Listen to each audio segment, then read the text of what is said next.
On black people time. Hey.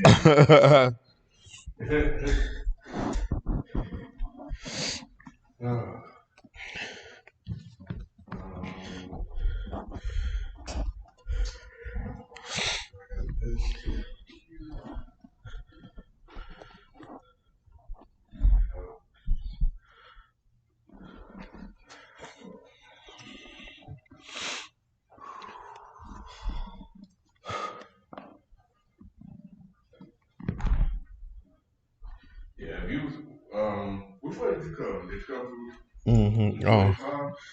No, 20. 20 to 285, yeah. Oh, it must have been clear. Mm-hmm. It was back up, right? It was a wreck right there. Oh, okay. But it was off to the side. Oh, okay, yeah, it was worse than that, so I thought that's where he got stuck at. I don't know where he stuck at. It looked like he was on 20 somewhere.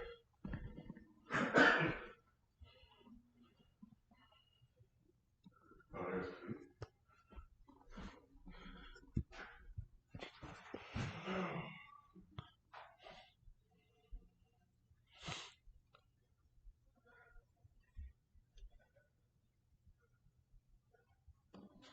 Let's see if I got Q.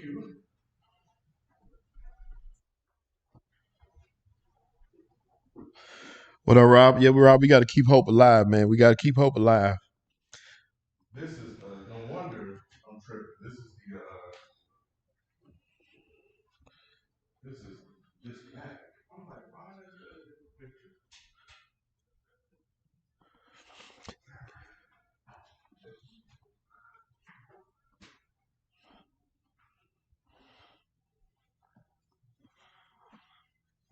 Q was posting them updates before Wind Horse. Bruh. Q, you the new Shams. They don't lie. Man, they don't lie, man. I'm Yams Sharani. Yeah. You feel me? Yams Sharani.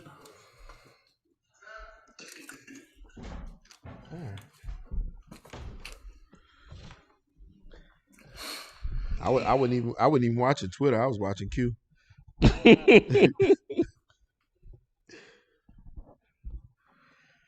All right. I was in a meeting talking about, yeah. No, he's in me like, yeah, but let's go. It's like Everybody, everything is great. Everybody said what? Nah, it's all good. Mm-hmm.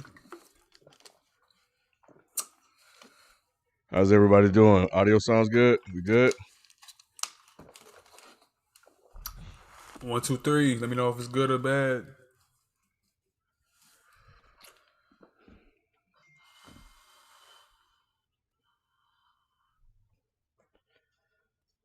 Anything interesting happened in the NBA today? I don't even know what's going on.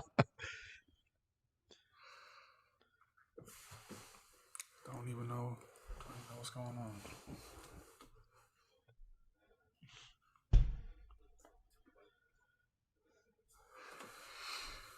All right. I think I got ESPN Plus. Why am I not signed in?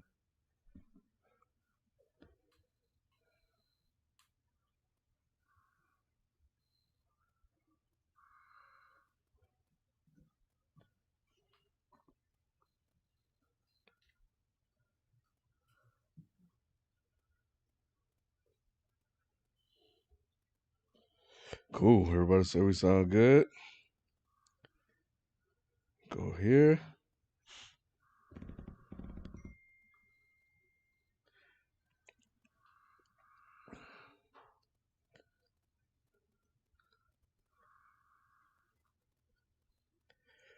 Oh, he might be on it's 243. I can't remember what it's called now. But those things on the side look familiar. Because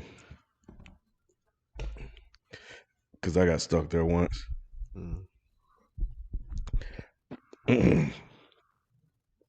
right. Clear my throat. And we'll get started. This is the place where sports opinions collide. Dead in sports. I'm your host, Kenneth B. Inge. Joining me on the show, we got Shelton J. What's happening? What's happening? What's good? Q, the sixth man. We here. What's good, y'all? And I don't know if Feefo's going to make it, y'all. He's stuck in traffic. So he was trying to get here to give his takes on everything that went down today. But yeah, it's not looking good. So if I know Feefo, he going to turn around. Or he going to go home. Yeah. But yeah, I think Manny may end up joining us. He said he was going to join us as well. So he may pop in a little later. But you guys know how the Thursday shows go, man. We try to focus in on a singular topic. Obviously, the big thing today was the trade deadline that expired at 3 p.m. today with, really a blockbuster trade and a couple of other notable trades that, should definitely impact some of the teams that made the moves. So, but before I get into because I ain't going to bury the lead, but I did check our chat and I saw the awkward Myke McDaniel's interview where this fool gonna get up here and say that he's a human being. No fucking shit, Sherlock. We all are fucking human beings. He said he identifies as a human fucking being. He's doing everything he can to not say he's black because he know if once he say that word, he gone in 2 weeks. Ain't no coming back. Yeah, ain't no said, yeah, and the thing that made it, and he struggled through the whole thing, but the thing that made it interesting is that he was like, I identify as a human being, but my dad is black. Man, if he don't shut his ass up. So, where's the logic in that? Did he say he was proud of his white wife? No, he didn't. He didn't pull a Ruby Davis. But he's black enough to get the job, but he's gonna be white enough to keep it. Yeah. Myke McDaniels is two seconds away from saying he's just as black as his cousin Keisha. Like I'm trying to tell you. The title I put up from the clip from Tuesday's show was I forgot. I'm not black on Myke McDaniels or something like that. But anyway. Ken did misspell Harden. I did misspell Harden. What did I call him? Hard on? Mm-hmm. Harden. Hard in. You know, I was so concerned about Porziņģis. Oh, that I misspelled the wrong. Is that even how you spell Porziņģis? Hold on, I'll fix it. Nobody click on that link, huh? But while we talking about it, man, let's not bury the lead. I think Tuesday when we had our predictions on that particular topic, I think we got it all wrong. Did we all say nothing was going to happen? I think we said it was, didn't we? I know I said I don't think he was going to get traded. Man, I think I said it was. Well, I told y'all for weeks he getting traded. Say what? I said I told y'all for weeks that he was getting traded, but it's fine. Yeah, I figured they were afraid to pull the trigger, but I figured they would. Yeah, well, I didn't think they were going to do it, but and Stephen A. came out today and was like, "Oh yeah, they're not going to do it because they were expecting." Well, Harden told him no, and then the mask mandate. Well, see, that's what. See, I heard probably from Q that Harden was already leaning that way and had already been saying he wanted to be traded. So if that was the case, he's not going to resign next year. You need to get something for it now. So that's why I figured it would happen. You know you're not going to get nothing else for Ben Simmons. You better trade high while you can. But that's why I figured it would. I figured that both teams are in position to make a push, and this was the right play. Mm-hmm. Well, the person that broke the news and been saying it for the longest is on the show. I think right after that show aired, he came through and dropped some gems on us and was basically kind of hinting that it was a done deal. And here we are. So Q, we didn't get a chance to talk to you Tuesday. Mm-hmm. So just give us your reaction, your thoughts on the trade. I think that both sides of the coin, man. On the Brooklyn side, I think that they came out really well. I think that they got a nice backup big in Drummond. I think that he's gonna play high playoff minutes for them. because they need a big. They needed some size. I like Seth Curry for them as a pickup, and I like Ben Simmons as being like the Draymond to this equation. KD basically gets a supersized Draymond now, where you have a fantastic defender, perimeter defender, guy who could shut down or at least bother to a high degree another team's best player, somebody that you could at least put on Giannis to try to stifle him. KD can conserve his energy to score. If Kyrie and the mask and vaccine mandate all fall in line, they have a nice little big three. Really a big 2.5 in my opinion, because Ben still can't shoot the ball as far as we've seen. If he magically comes into Brooklyn and starts killing, then good for Brooklyn. I think that came out really well. I think Philadelphia, this is the culmination of Daryl Morey's patience and the culmination of, I think, just his acumen with knowing the market, knowing his relationships, and playing close to the vest with the knowledge from his sources. Because that's all what GMing is at this point in time. Is that's why these guys get hired alongside a few other, very obvious attributes that some GMs just don't have. And the reason why Daryl Morey will keep a job in this league is because he has good relationships with a lot of other GMs. Obviously, there's a few who don't like him, but he's good with agents. He knows how to, store second round picks and find second round talent. And he knows how to get superstars. He knows how to, play close to the vest and make sure that when he dispenses of an asset, dispenses, a trade chip, that he's getting back something of value that's either for a big move or something down the line. So the fact that he turned Josh Richardson into Seth Curry is insane. The fact that he turned Al Horford's terrible contract into Danny Green is, really unsung for him to be able to make this move now for Harden. And I'm pretty sure in the summertime, there'll be a big move with Tobias Harris. So I like the trade for both sides. I'm not, one of those Philly fans who's like, oh, we just fleeced the Nets and it's over. We going to the finals.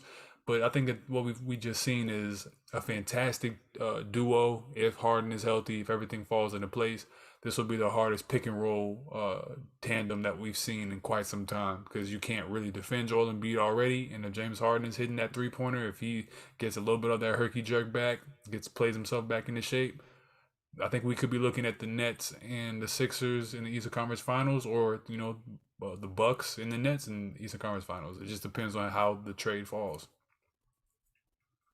What do you think, Shelton? For a long time I thought it was going to be a straight up trade with the two of those players. I didn't know the logistics and the numbers of how it was going to work. Straight up, I thought it was a good fit. I kind of, for the Sixers, I kind of felt like the Nets got the better. And the only reason I say that is Seth Curry is valuable to me. That's a valuable piece. And I hate seeing him go. His shooting meant a lot, and the fact that he was consistent. Also, Drummond as a big and a rebounder for insurance for Embiid. When Embiid needs breaks, he plays well.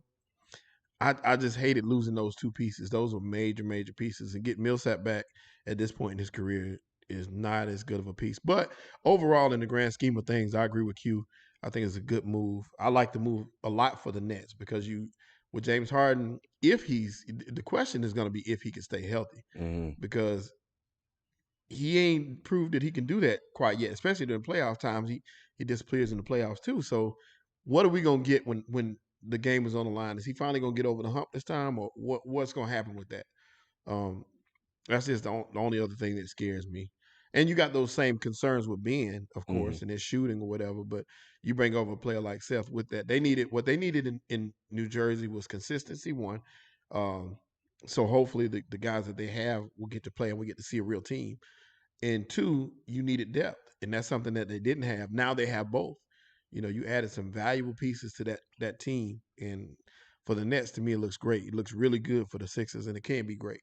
Just depends on Harden and what we're going to get. Why did they have to throw in the 2 first-round picks? That's the part that kind of confused me. The reason why they had to throw in the 2 first-round picks was because the sticking point was Thibault for a minute, from what I understand, from what people were telling me. Thibault was in the deal until Daryl Morey was like, all right, y'all asking for too much. So how about this? We'll give you an unprotected first round because we're already going to be contenders, so that's going to be in the late 20s, so that's fine. And then you get a 2027 top 8 protected, which is 5 years from now. So they retain their second rounders and their first rounders in 23, 24, and 26. So it was either Thibault now, which would have just beefed up their defense even more, or all right, I'll give you Curry, Drummond, and then just take these 2 picks. That's basically going to be You're probably going to use them. If you're Brooklyn, you're probably going to use those 2 picks to try to do something with contracts either this summer or next summer. So, Okay. I like that they kept Maxey. Same. Yeah, I thought that was good. And yeah, mentioning that Thibault was on the table, I think, just seeing him out on the court with his defense, his ability to get steals and stuff like that, definitely worked out for them. I think yeah, I like it for both sides. I think we talked about that Tuesday that it felt like it was going to be pretty much an even deal. I think both parties get something that they're lacking. Ben Simmons miraculously will get over his mental health issues, I'm sure. And I think for Harden, man, like it's going to be great seeing him and Embiid play, but this is back-to-back years, bro. And I know he's picking up his option, but I'm trying to really figure out, like, what was the issue that he had in Brooklyn after forcing his trade there just a year ago. Man, you got me coming in hot already, Ken. Yeah, I do. Golly, I just pulled Welcome up. to the party. Come on, man. Did I not tell you and all of the people watching, including Q, maybe he watched it on the replay, it's Kyrie. It's Kyrie, man. Did you not see the thing I sent y'all? Yeah. Where Kyrie was ready for James to go? Mm-hmm. It was mutual. Bro, look, when you are a superstar at the level that those 3 are, right? Kyrie, KD, James Harden.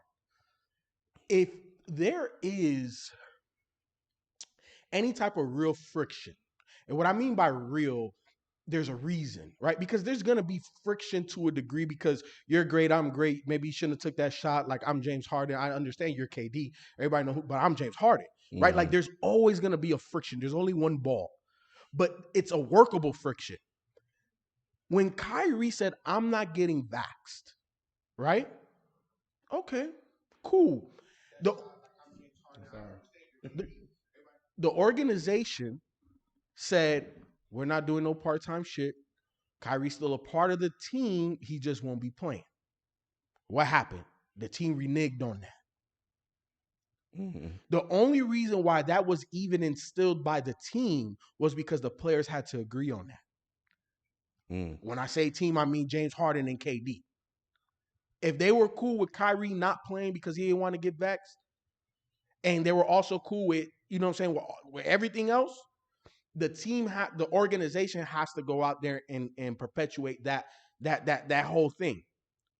The moment that they reneged on that, one of them two, and I'm gonna tell you exactly who it was. The motherfucker that got traded, James Harden, because James Harden didn't choose Brooklyn. KD chose Brooklyn with Kyrie, so he knows whatever the hell Kyrie do, I gotta deal with it. I chose that. I could have went anywhere else, and I chose Kyrie. I didn't choose the Brooklyn Nets. I didn't choose the Bulls. I chose Kyrie Irving to attach my wagon to be a great team. Me and him. Regardless of who we would trade for, this, that, and the third. Me and him in Brooklyn, because they could afford the both of us. But they did what they had to do, and they went and got James Harden. James Harden was the odd man. James Harden had to make the most sacrifice. Kyrie came to James and said, hey, bro, I need you to be the point guard because I want to get buckets. When James Harden, for how many years led the league in scoring, if not top 2? 50-point triple-doubles? So how long before you're upset with Embiid or Doc Rivers? Look, number one, he has his favorite GM in the front office. So the GM is going to make sure that whatever James Harden needs, he's going to have, right? Mm-hmm. We saw that in Houston. First of all, he made the trade for James Harden. That it was Daryl Morey that said, hey, this is a superstar. Y'all may not know, but I know. Mm-hmm. And then after that, how many times did he retool around that guy? Well, see that, but the difference here is he's not worried about fitting around James Harden. This is Embiid's team. Oh, 100%. So But let's be honest, right? Like when James is playing at his optimum performance, is he not on the same plateau as Embiid? no, I disagree. not anymore. I don't think he'll ever get back to that plateau. I think he'll always be. He'll never get where Embiid is now. Again, he was there, but he won't be there again. No, I don't know about that. I can't just make that type of statement because when he was in Houston, he was extremely motivated until he wasn't, right? In Brooklyn, it didn't feel like he was motivated. Felt like he was there. I'm doing my job, but this is KD and Kyrie's team, right? James Harden. Whenever there's a trio, there's one guy that got to sacrifice the most, right? The only time we didn't see that was in Golden State, but that's a little different because the system it works like that, right? So that's the 0.1%. So let's move that away. Everywhere else where there's a big three, one person has to make a sacrifice. In this case in Brooklyn, it was James Harden, and he was okay because he has point guard ability. So why is Kyrie happy then?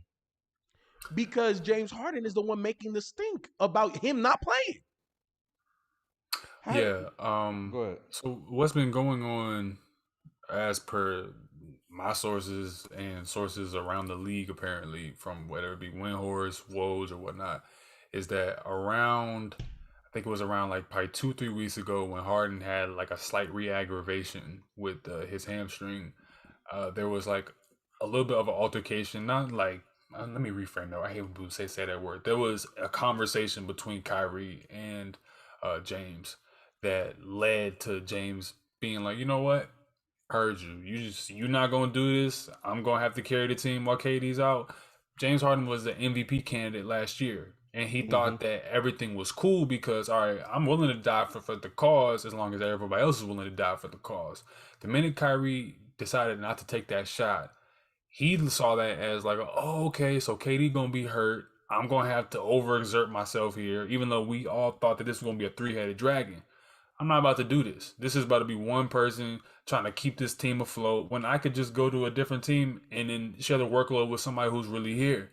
James Harden may not be a notoriously, quote unquote, a hard worker by some people's standards, but the dude works on his game. The dude cares about basketball. He just doesn't like it when teams don't fulfill their end of the bargain.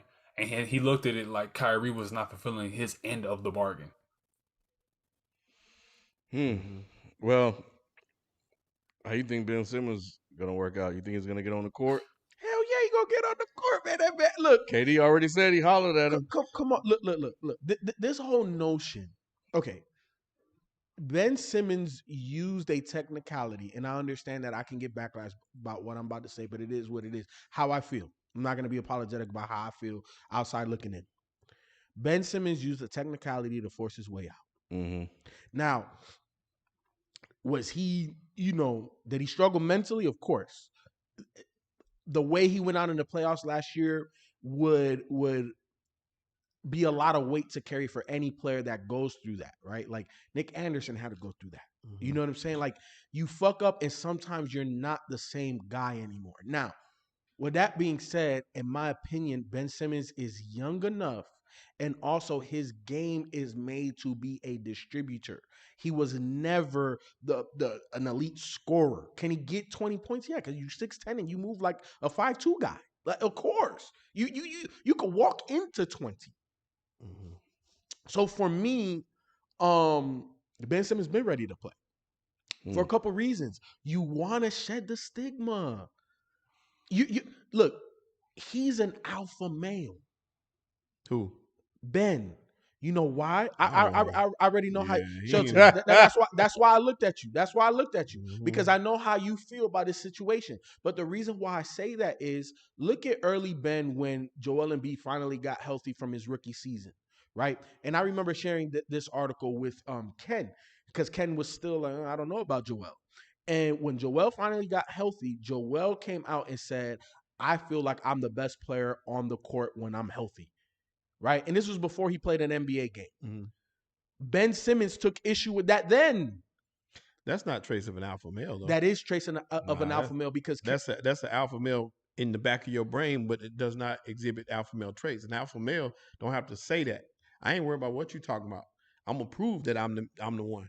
And if if you get offended when somebody say that, that's not an alpha male. I disagree because Kobe and Shaq had their tiff. There's many a time when there's alpha males that feel threatened that they're going to say something and they're going to prove it with action.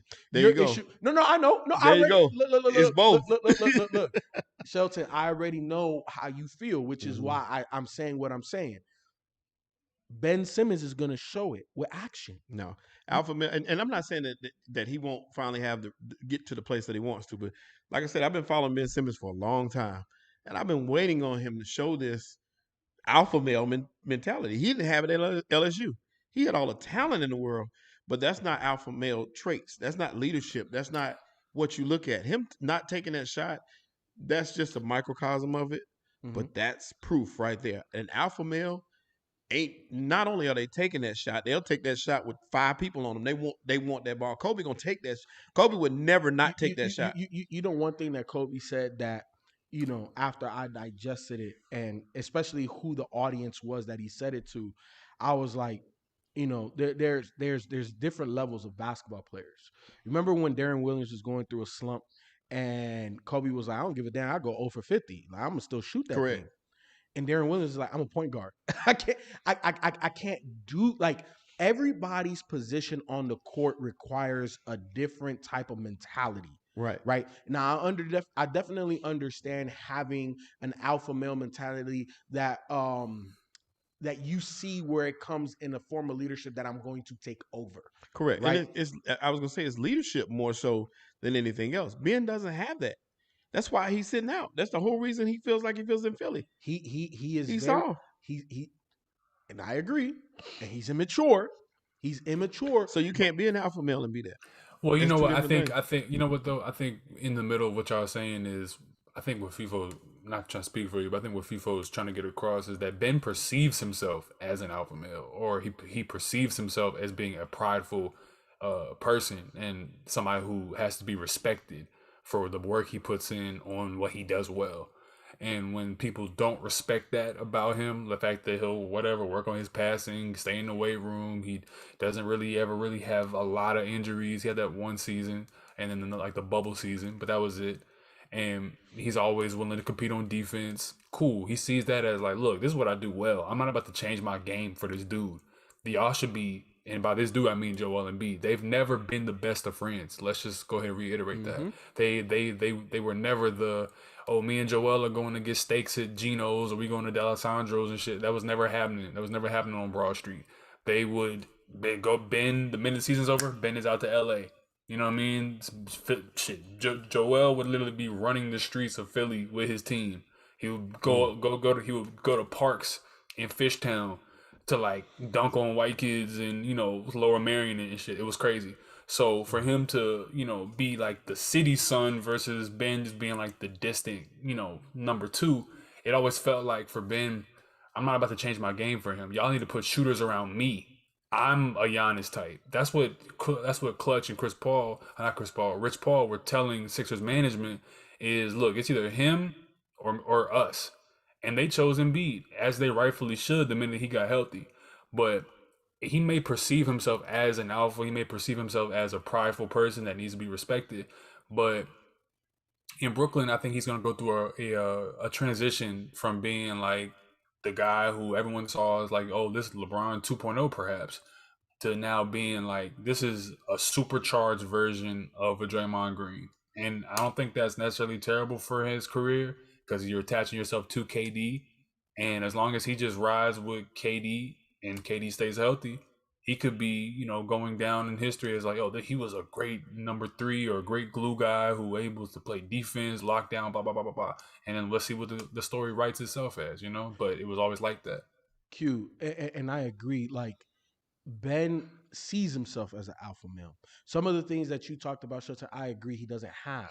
But you can't tell me that 6'10", 240, whatever vertical and the IQ he has is not alpha male. No, that's talent. It's not the same thing. Let me tell you something. When you can outman a grown-ass man that's older than you, stronger than you, more experienced than you, you alpha out there, bro. No, that's not the definition of an alpha male. Like I said, Muggsy Bogues was alpha male because he was a leader of men. He was the smallest thing out there. He didn't have the physical attributes, but wasn't nobody gonna punk him. At no point were you gonna punk Muggsy No, Bogues. 100%. And he was gonna come to play every night, and he was gonna make these other men behind him go too. Hey, we finna play. He was always ready. He was always ready to go. No matter who he guarded Jordan. You see the pictures. No, I know. This little kid looked like Hey, look, that's alpha male mentality. Muggsy showed me that it didn't matter. To be an alpha male, that's here. It's part mentality, but you cannot tell me that alpha doesn't mean physical. No, it's 70%. It's 70% mentality, 30% physical. I don't know about that. So that's talent. I wonder what happens when Kyrie have a spell. We all know he's going to be fine with Nash. Nash is a pushover. Of course. So he'll be fine there. I don't know KD's temperament, but we know Kyrie can be all over the place. So what happens if they don't mesh, like Ben Simmons and Kyrie don't mesh? Then what? Well, here's the thing, Ken. I think that, again, Ben, for the most part, is going to be on some of his best behavior, at least for the first year and a half, right? Like the half of this year, next year, right? It's a new situation. But Kyrie is wearing his welcome. And he's going to continue to wear his welcome as long as he has the mentality that he has. You know what I'm saying? So, like, Kyrie will be good for a year or two, but then if you got to make a choice, who you going to choose? You're going to choose the younger guy. It's just interesting you being Ben, go from wanting it to be your team to a team where you're the third guy, to wanting to be that alpha, to now you're just a name on the marquee. Because it was Doc as well. I need to make it clear that it was Doc on top of Joel's comment that made it be like, oh, okay. It's almost like being at work, right? And you at work and you got these other coworkers and y'all not really cool like that, but y'all stay out of each other's way and y'all can be collaborative and you can be communicative, right? And then there's an error that happens on a project. And then, it may not just be only one person's fault, but it's really a lot of one person's fault. Ben Simmons, right? And then Doc has his share of the issue. There's also structural issues within the actual workplace itself. And there's also the other guy who didn't really fulfill his end of the bargain too, a little bit, in Joel Embiid. But then everyone turns on this one guy and says, that's the reason why the project got messed up. So Ben Simmons is looking at this like, oh, word, okay, cool, no, okay, y'all not about to do all this to me, though. But the thing is, though, Ben lacks the self-awareness to see that, look, dude, there may have been structural issues within the organization, that roster construction or things that could have been better to suit what you do well, but you made no inroads on your weaknesses in the offseason, and because you felt as though that what you did well should be enough. And that's just unacceptable. So I see why he sat out. I was never mad at him for sitting out because I knew it was always going to come to this. Ben Simmons was always going to be like this. He was always going to make them say, hey, look, it's either me or him. And people are going to understand that that's about to be the same thing for the Celtics too as well. But guys like this, man, you can't, you almost have to choose. Like Penny and Shaq and Kobe. KD or Draymond. That's really not even a question. Really, it's KD and Steph. The reason why that broke up, because KD felt like he needed to have more of the, share of the success. Like, dude, I just jade on LeBron James and y'all giving this light skin. Stop. So I'm going to go have my own team. And now it's going to be, in my opinion, it'll be, is it Kyrie or will it be Ben? Because I don't think the Nets are going to keep Kyrie in the next 2 years. There's going to be a move that happens. So this was a move about not just securing an asset because they let go so many for Harden, because if they just let him walk in the offseason, it would have been a disaster. Yep. Yeah, but that's what I was thinking. It would have been a disaster because they let Jared Allen become an all-star borderline, and Karis LeVert is not like, dude, like, isn't it wild how Karis LeVert and Jared Allen both wind up in Cleveland helping that team out, and now James Harden, if you just let him walk, you recoup no asset. So now it's really about longevity for Brooklyn, where they have picks, Seth Curry, Drummond, they can re-sign him, and they have Ben Simmons for the next 4 years now. So it's really about, look, even if we lose Kyrie, we can make a move for a Dame and we can make a move for a Bradley Beal if we need to. So that's kind of what they're seeing now. And I like the trade for both teams. I can't lie. I really do. And what have I like? What was it? Tuesday that we talked a little bit about this, right? Like I said it then, and I said it in the DES 365. Make the move. Make the move. And I'm pretty sure James Harden went to them and said, "Hey, bro, I'm not signing." He did. Yeah. You know what I'm saying? I'm pretty sure that's what happened. But you gotta make the move. You cannot be scared to move forward in the future, because a GM's job is to ensure that, depending on where you are with your roster, right? Like some people rebuild, some people are retooling, some people are contenders, right? If you are retooling or a contender and you have a disgruntled top 2 player, and you know for a fact that you can get somebody that is top 5 at their position with additional assets, you got to make it. Especially if they are a potential free agent, Right. regardless if they have a player option or not, you have to make the move. It's a simple. And think about this: did Kyrie not assure Boston that I'll be back? Yeah. If you have me, I can't take none of you motherfuckers at your word. Right. I don't give a damn if James Harden said, "No, bro, I'll be back." No, hell no. Hell no. Like, I sign right here. Exactly. I see how you move every day. I see that you don't holler at Kyrie. I see that in the locker room, this shit is weird. I see. And here's the thing: you don't have to be best friends, but shit, we know what a good working environment looks like and feels like. Even if it's your first job, it's a vibe. You know, you innately know. And you could look on the court. James Harden wasn't motivated 100% or 100% of the time. He wasn't, especially this season with Kyrie playing part-time. I told y'all that was a major issue that they were not going to be able to get over. Why? Because the organization reneged on their word. Yeah. That's a problem, man. Yeah. Did you have something else? I was going to ask y'all too. How long y'all think before Ben's going to get on the court? In a week. But even then, 2 weeks.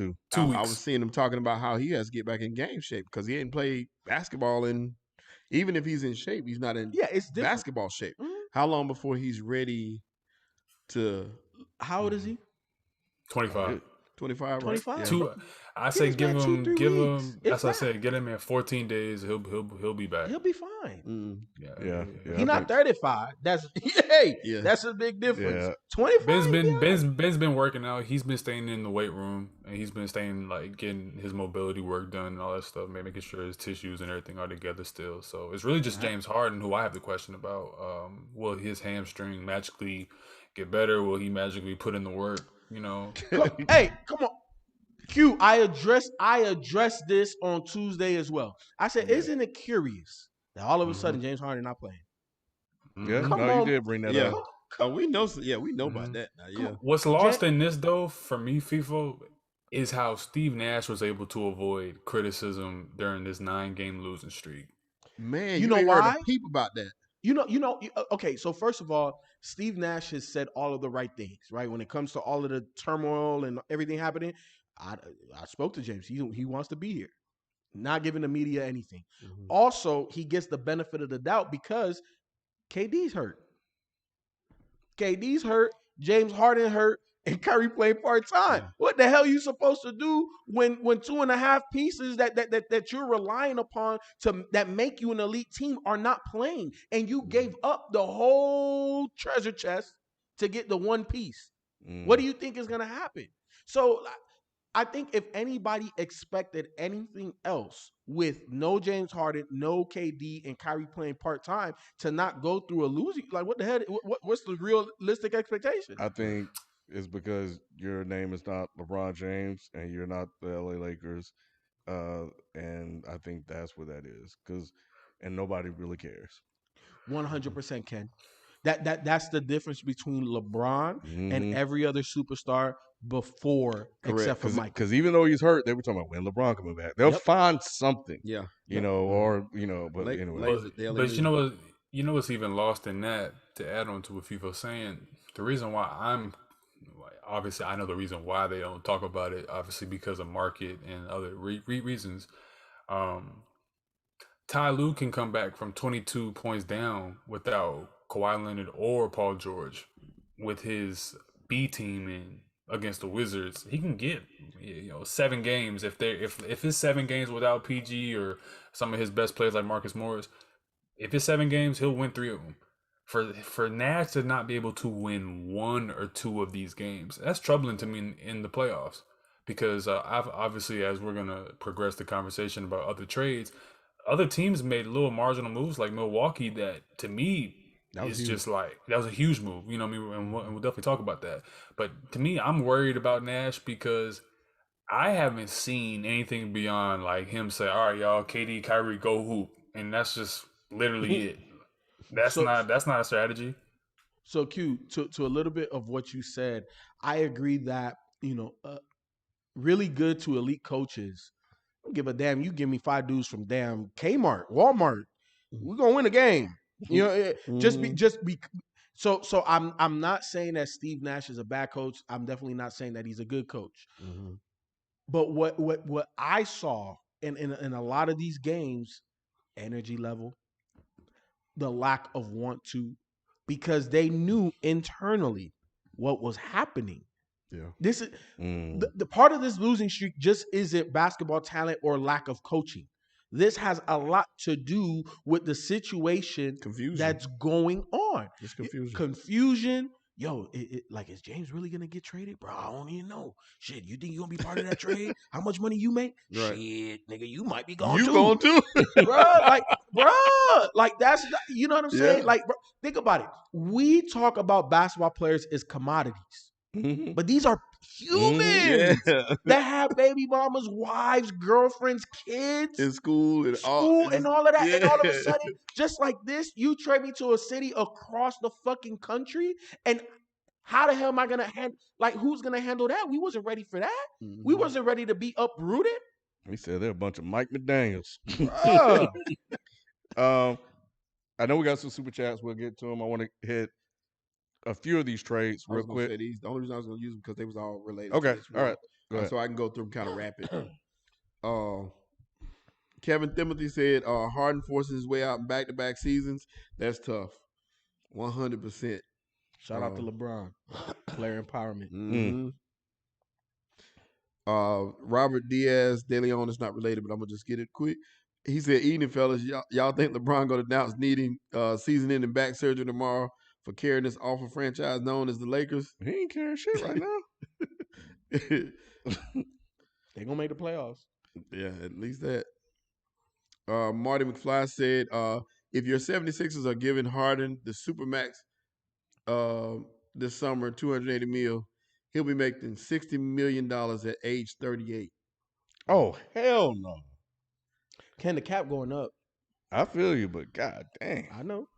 But look, he's worth it. People were scoffing at the fact that I think CP makes like 35, 36 at the age. And he's worth every fucking penny. It, yeah. That's what I'm saying. Fuck deserve. He's worth every penny. Mm-hmm. How many media pundits was out here talking about Chris Paul's a wash? Oh, that's a bad contract. And all I know, I can't speak for everybody here, but all I know, I would say, like, this is one of the best point guards that ever played the damn game. And he got old man game. What are you talking about? His last couple of fourth quarters have been crazy. I was one of the ones that didn't think it made sense at the time. And the only reason I thought that is because I thought he was breaking down. I thought he would have a lot of health issues and stuff like that. He saves all that for the playoffs. Well, CP3 also, people act like CP3 was he 36 years old now? So he was in the finals just last year. So like y'all saying, CP3 just had a bunch of injuries, and for years everyone's like, man, he always get hurt. He always get hurt. Always get hurt. I think what we're seeing across the board, specifically in our main sports of expertise, when it comes to football and basketball, the older these guys are getting, science and rehab and prehab and all of these different, forms of treatment, it's prolonging careers where the average age of elite QBs now is like 40 years old. The average age of elite point guards and guards is going up to 35, 37. LeBron is doing this, and obviously he's definitely the last of the Mohicans when it comes to that type of body, but dude, like for us to say that James Harden is old at 32 years old, he has a window maybe of another 6 years if he can just average 25, 24, 23, and then just do the assists and the rebounds. You know what I mean? Same thing he's doing in Houston, and just keep giving the ball to Joel Embiid. Q, and everybody else watching and listening, and my two co-hosts here in studio. I always talk about this because it's extremely important, especially when it comes to basketball. Old man game. James Harden came in from Arizona State, if I'm not mistaken, with old man game. James Harden, obviously, he not 4 or 5 years from now, he's not gonna come through the lane and just yam on somebody no more. No, but the man got a floater. The man got a layup package. The man has step back three. That crossover doesn't need to be quick. It just needs to give you a little bit off balance to give me enough room to get my jumper off. You think the jumper going anywhere? That jumper not going nowhere. That jumper. And then here's the thing. James Harden, the older he gets and the more quickness he loses, could transition to the 2-man. I don't got to be on the ball like that no more. Look, I'm not worried about whatever money that James Harden is going to make at age 38, 40. It don't matter. James Harden is going to be a bucket for as long as this man can walk. Y'all understand that? Like, no, you're not paying for the athletic ability at 38. You're paying for the knowledge, the wisdom, the experience, and the efficiency. I think James Harden is going to be one of those older dudes that, is he going to average 25, 28? Hell, probably not. Not at 38. But he gonna get you 18 or 22 efficiently. That's enough. Come on, man. Y'all, come on, man. Come on. What else you got? We them boys. What's happening? We them boys. The Nets should not offer Kyrie an extension in the offseason. Nash doesn't like him too. Not a lot of people like Kyrie, man. He just rubs people the wrong way. That's crazy, bro. And then here, the biggest thing though to Kyrie's game, he's not a winner. And I look, if he was a winner, you'd put up with all this shit and be like, hey, how much you want? Hey, can we save about $5 million? Right. Most franchises don't even want to touch Kyrie, Ken, because the juice isn't worth the squeeze. Especially now, he's just too unreliable. You don't know what's gonna happen, when he's gonna show up. Sebastian Pierre said Ben has never averaged more than 16 points per game. He will basically be Draymond for the Nets. Well, and what about look, man? Look. You got to look at comparisons, right? Like comps. And I've said this. If you've been watching Dead End Sports for how many years we've been on? Since 2013. So we talking about 9 years. So we coming up on a decade that I've been talking sports shit. And Ben Simmons has been in the league 4 or 5 years now. And I said this then when Ben came out. He is a superstar version of Draymond Green. He has the height that Draymond don't have. He has the quickness and the power Draymond don't have. And he has everything Draymond has. You know what I'm saying? So, yes, he is a superstar version, a fucking Monstar version of Draymond Green, which is scary. I just wish he had Draymond's heart. That he don't got that. You know what I'm saying? Not everybody built the same. but it's the truth. Wizard of Oz. Yeah. Everybody not built the same. But no, that's exactly what he is. Yeah. Kaz 2 said Brooklyn basically built a poor man's version of Golden State for KD with that trade. Nah, because they don't have a Clay. They don't have an Iggy. They got Seth for Steph. But he not no motherfucking Clay. Poor man version. He not even a poor man version. He's been hurt a lot lately too. Seth. Who? Seth been hurt a lot lately too. Yeah. But nah. This is not a poor man version of Golden State. You got, well, okay. So I guess you could say Kyrie and KD is Steph and Clay, and now you got Draymond with Ben. Okay, I give you that with the big three, but they don't have the rest of that. Yeah, they don't have the rest of that. Where Jordan Poole at? Oh yeah, we're Nick because was it you too? No, it wasn't me. I like Jordan Poole. Who was I was with you on Jordan Poole. It was Nick and somebody else. Was it you, Ken? Yeah, it was Ken. Because I did question. I was like, Jordan Poole. Yeah. You see what he's still doing? Hey, I walked that back. Okay, thank you. I just needed to see it. Okay. He still got some growing to do. Because you said you compared him to Sean Livingston. That was what got me. I said, And we his talked about it. role. Yeah. His role for this team is Shaw Livingston-esque. It's just his game is way better than. Yeah, he's a better scorer. He's more scorer than anything else. But he's a perfect complement to come off the bench for them guys. Oh, 100%. So you can rest a Clay and Steph at the same time. But even Shaw Livingston was a scorer for that team. So think about it. All his points came against them little ass point guards. He put them right in the post, in that turnaround jumper. Right, but that's what I'm saying. So the Poole is more like he's off more the outside. dribble. Yeah. He going drive. Sean didn't have that. Sean was like, I'm back your little ass down. Yeah. Turn around. What you gonna do? Yeah, he's more crafty. Sean Livingston, Andre Iguodala were crafty. Yep. Yeah, he's nice though. That whole. I mean, you can put, like I said, the interchangeable parts. GP3, Moody, or GP2. I'm sorry. GP, Moody. All them guys, they just keep running back. Kumunga, they just keep running the match, and they still haven't seen Wiseman. That is nuts. Wiseman just went. I don't know if y'all saw, but Wiseman just started doing 3-on-3 contact drills. So Wiseman's return is imminent. But Draymond might be out for a while. Draymond got a disc problem in his back. That's the scary part, and I hate it because I want to sitting down too much doing that podcast. That's what it was. I want to see this team together. I really want to see what Golden State looks like. Andre Iguodala's injury, they said, is maybe a little iffy too. So it's but the crazy thing is they just keep putting plug and play.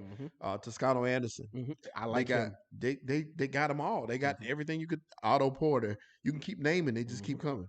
You know, one guy that we didn't even mention. He made the All-Star team. Oh wow, we didn't even talk about him.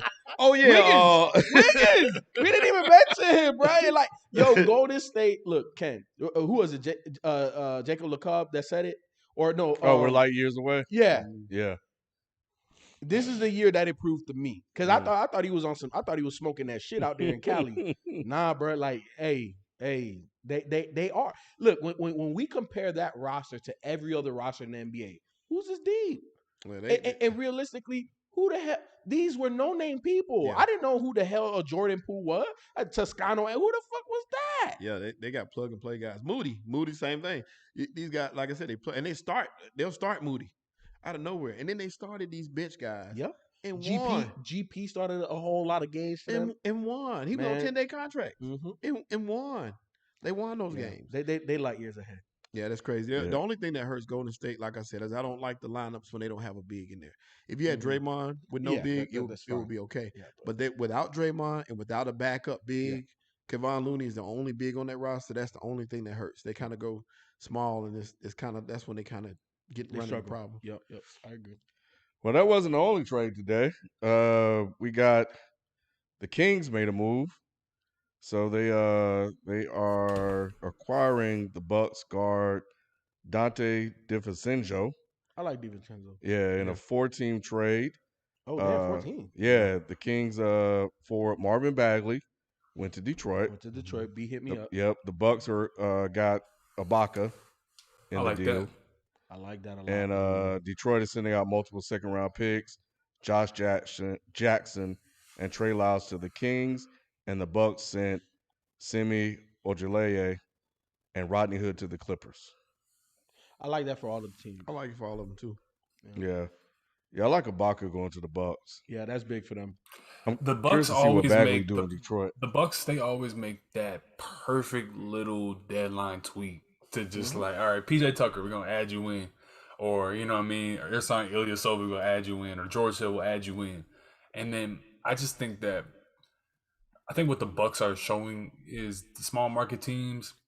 Obviously, you got to get lucky and pick a guy like a Giannis who shows that he's not afraid of the grind, or a Dame, right? But you actually got to show the difference. Like a Portland is going to have no direction, no sense of what to do. A Milwaukee, when you identify a guy who's loyal to you, all that, loyalty over ring stuff that people love to talk about until it's time to actually win, and everybody wants to rag on guys for not having rings. Giannis stood true to that, and Milwaukee rewarded that mentality with, all right, promise you just give us time. Drew Holiday, here you go. We're going to elevate Chris Middleton to being this guy. We're going to remove the Jabari Parkers. We're going to remove the Thon Makers. We're going to put guys around you, DiVincenzo, Grayson Allen. Well, he's gone, DiVincenzo. But we're going to put guys around you that accentuate everything that we want for you to be able to do. We're going to give you a coach with an offense versus a Portland who is like, well, let's get maybe Nurkic, and let's re-sign him. And here's a Rodney Hood, and it's like, well, how does this make Dame's team better? You're showing the difference. In Milwaukee, they just always have it. I slightly disagree with you, Q. I slightly disagree with you.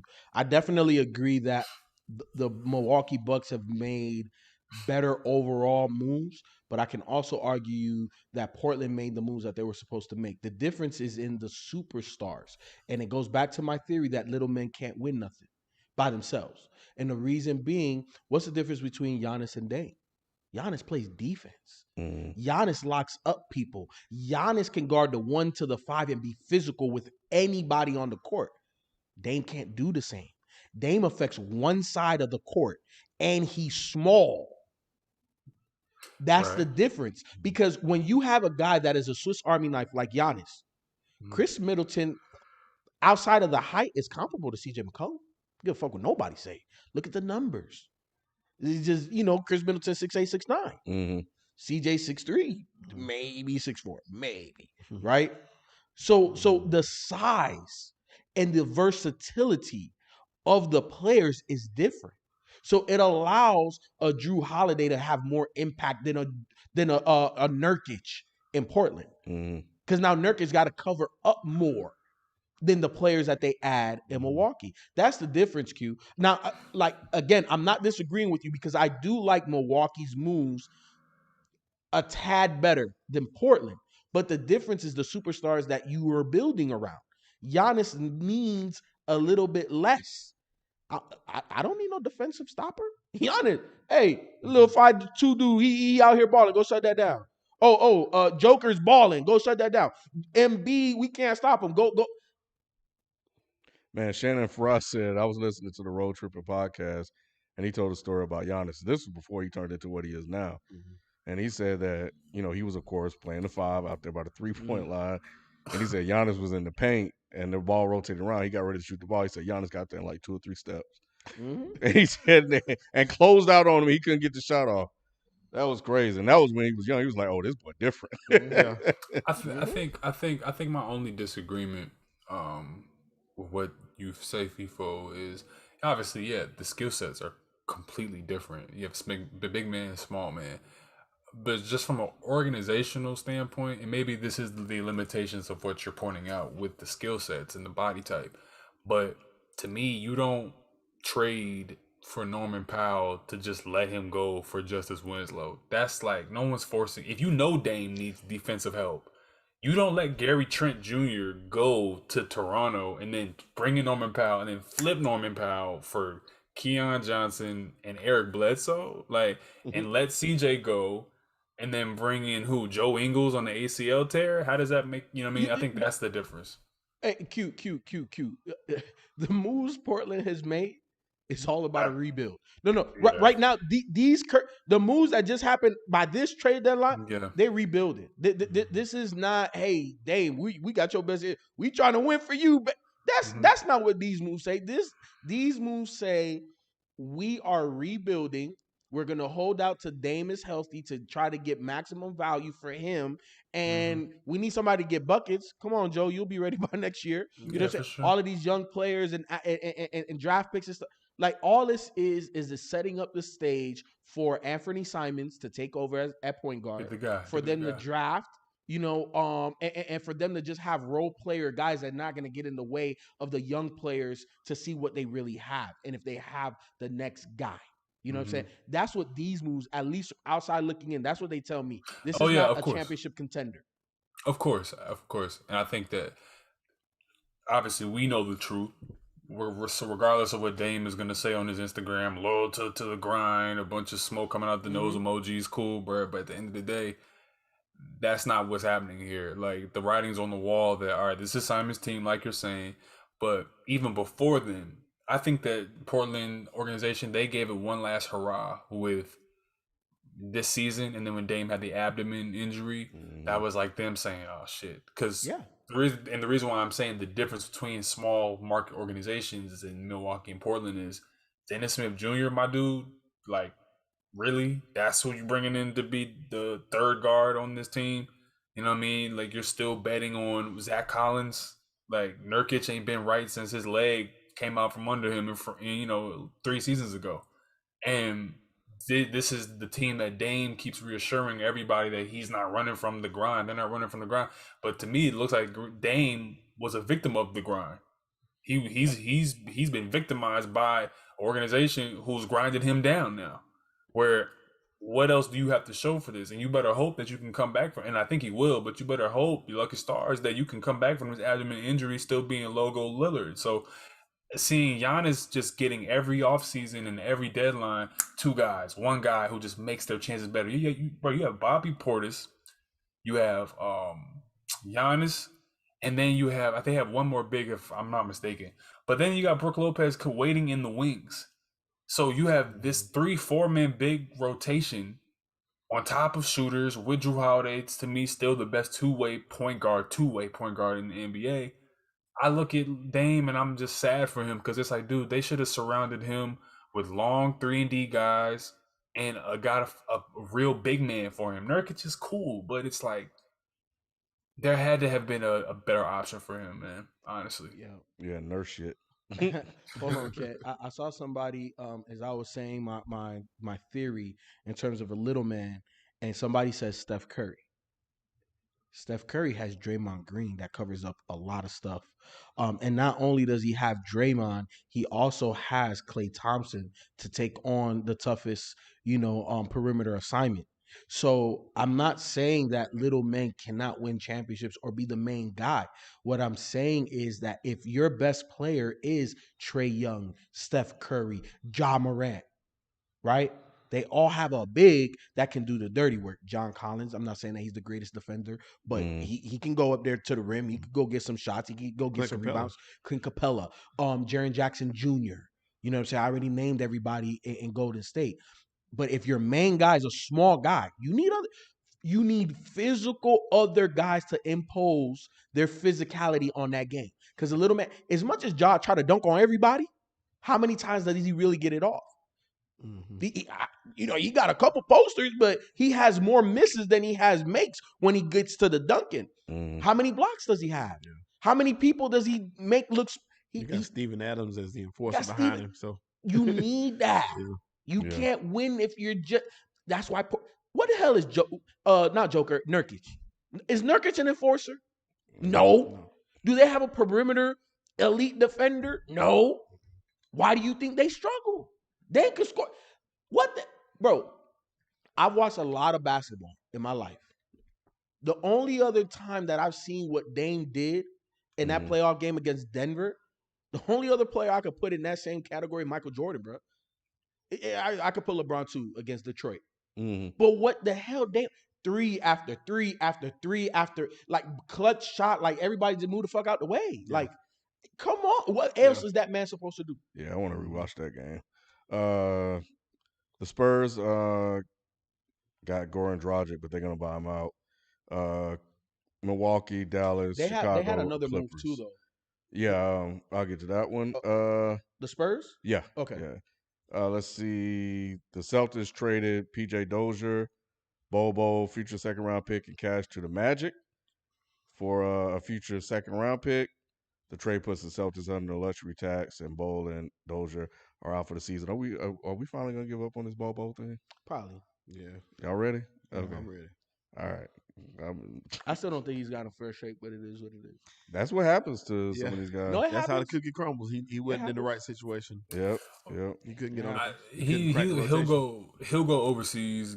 He'll get his bag up, get his weight up, get right, and then he'll be back probably. He, like, a lot of those guys go through that type of arc where they come in, like Sheldon's saying, they come in, they find a coach who says, you got talent, dude, but you don't really have it all in terms of knowing my plays. Certain coaches are sticklers like that. Other coaches will just let you ball.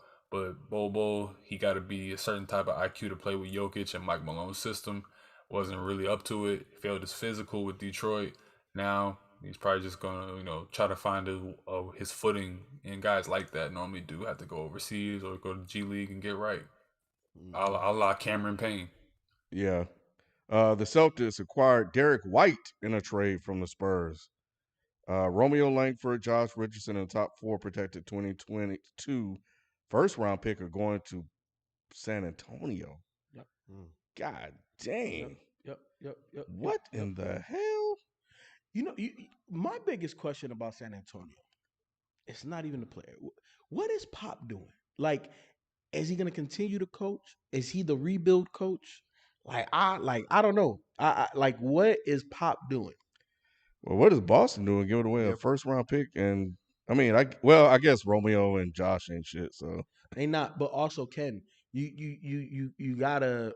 Boston feels that they're going to be in the playoffs and potentially second or third round team. That's how they view themselves. So their first round picks, in their opinion, aren't as valuable. So they're willing to give them up as assets because they feel that they are in a space of competition.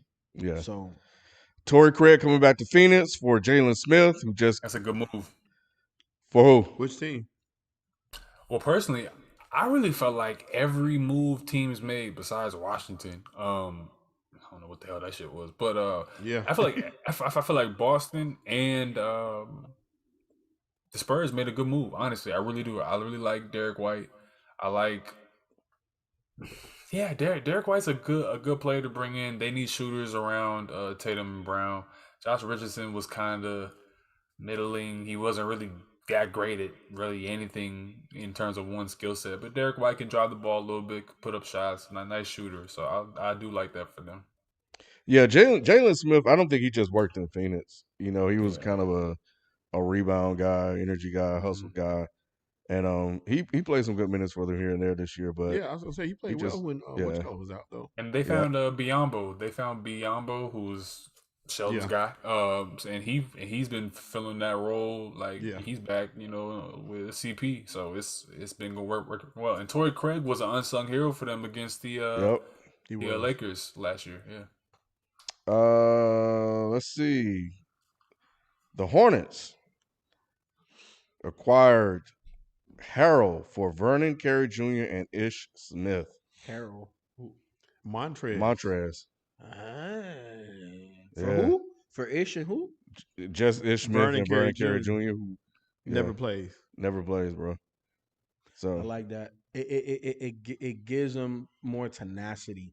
They have swagger, but they didn't have muscle. That's what they needed. That's the one piece that we needed in Charlotte was a center. We needed a player like Montrez that fight. They wanted to get Montrez before, and they were trying to do it. And they probably would have had to give up a lot more to get him than they did. Vernon Carey doesn't play. Ish was valuable because Ish played great minutes whenever he would close out some games when Melo was struggling. That's why I always say there's always room for a pure point guard. I don't give a damn where the hell you are, rebuild, championship, whatever. So yes, Ish Smith always, in my opinion, is valuable in this league. But again, when you have Scary Terry and LaMelo, you can stagger them. Yeah. You don't really need Ish. You really don't. And then yes, as much as I like Mason Plumlee because he is a very versatile big, he doesn't, for whatever reason, he just doesn't have that fear factor. And I'm not saying Montrez is the biggest, scariest big man out there, but you ain't gonna punk him. He was 6th man of the year. If you can get him back to somewhat that form, him and Kelly Oubre coming out the bench, that's a nice little combination. To me, look, and again, why I say, from my lead guard, if passing is not one of your top 2 strengths, I don't know if you're gonna be my point guard. With LaMelo on that, with LaMelo on that squad, and Montrez is not necessarily an above the rim guy, but he plays with such a level of physicality that he's gonna get so many easy buckets playing with a guy like LaMelo. Oh yeah, you know what I'm saying? Like, so I like it. I like it overall. Well, the Wizards also sent Aaron Holiday to the Suns, so that's that. And the Rockets sent Daniel Theis to the Celtics in exchange for Dennis Schroeder, which was weird. Yeah. Why is that weird to you? Who, Theis? Bringing him back home. He was with the Celtics before. He was with the Celtics. Yeah, but you say from the shooter perspective. Yeah. Houston don't really have a point guard. They got John Wall. That's why I wanted to I want to see John Wall play. He looks great in this little gym runs. So I want to see him play. But yeah. Anyway, the last big one though was the Mavericks, man. Kristaps, 3-6 Latvia has been traded away from the Mavs. They sent Kristaps a second-round pick to the Wizards for Spencer Dinwiddie and Davis Bertans. I like Bertrand's because he's a 7-footer with a jumper. Mm-hmm.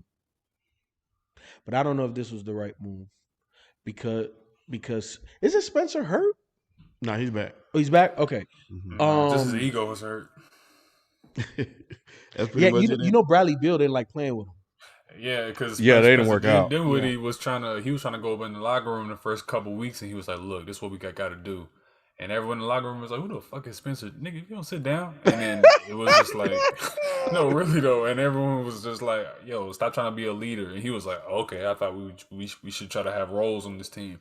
So now they just kind of out there hooping now. The first 3 weeks, I was like, "Man, the Wizards look so good. It looks so organized finally." Man, come on, man. Fell off, man. Fell off. That Like, juice. Well, yeah, a lot of people were saying that, Q, and people were like, "Oh man, look at this team without Westbrook." yeah. You know, and we see how that works. So that narrative didn't work out at all over time.